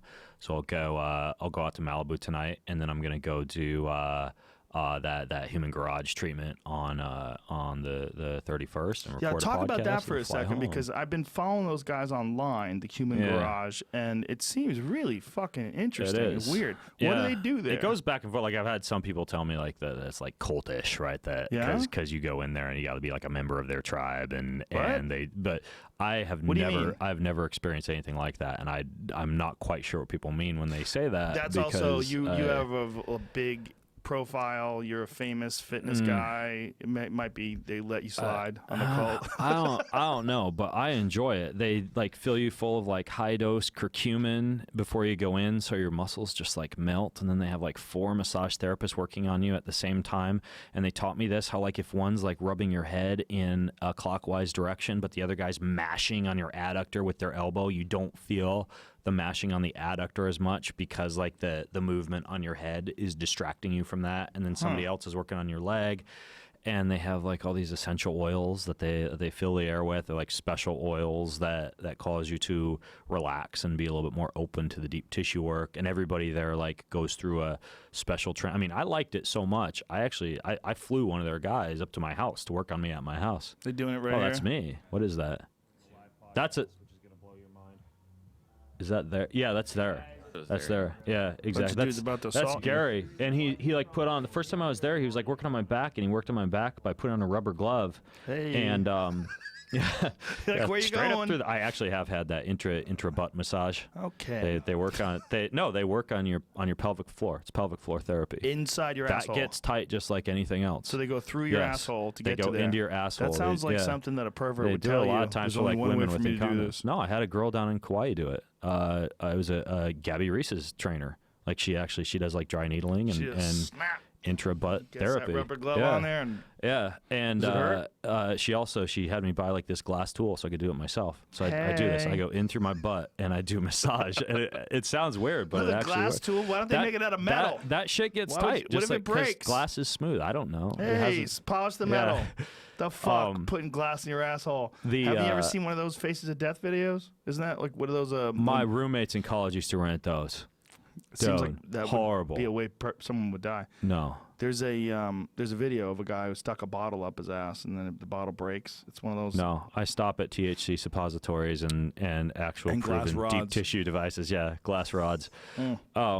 Anyways, the human garage, they went in through my mouth to work on my back. Like they went in through your mouth. They go in through your mouth like a big old rubber glove, and they're like working on the different areas. You know how like if you work on like your infraspinatus or your teres minor in your shoulder, it can actually get rid of pain on the front of your shoulder. Like there are certain trigger points, yes. Huh. And it's very similar. Like there are certain trigger points on the head that refer to like the back or the psoas. It's really interesting. Like this whole idea behind fascia and trigger points. And how when you're working on one area, it actually affects another area. Well, I got Rolfing done a few times when I had some pretty bad back injuries, and I found that to be pretty interesting. Yeah. Very painful. Yeah. I haven't had any Rolfing done. I had it from a giant dude, too. I don't think I've ever had Rolfing. I use a lot of those vibrating foam rollers and vibrating deep tissue devices, though. Yeah, I'm a big fan of those. But most of the time, you're not going somewhere to get deep tissue? Yeah. Most of the time, I do my own, and I just started to begin to have a massage therapist come to my house once a week. Because I think like there's a certain amount of relaxation that you get when somebody else is working on you and you're laying down on a table, and I have like this you've used like a biomat? Yes. A biomat like produces a bunch of heat. So I lay down on the biomat, and I put on my Michael Tyrell beats and diffuse essential oil and have her work on me for a couple of hours. Usually I'll have her come over after dinner, like around 7:30, 8 o'clock, and like after the family's kind of wrapped up, and she'll just work on me at night, and I go to bed. I feel amazing. Listen, Ben, you're a fascinating dude. I'm glad we got a chance to talk. Awesome, dude. Really cool. Chance to talk, chance really to shoot. Appreciate it. It's a lot of fun. That's a sick techno hunt setup. Yeah, it's a lot of fun, dude. Thank you very much for doing this. Appreciate it. Thanks, dude. And people can find you on your website. Wherever. Just Google. Instagram, Google me. Twitter, all that jazz. All those places. Ben Greenfield, ladies and gentlemen. Later.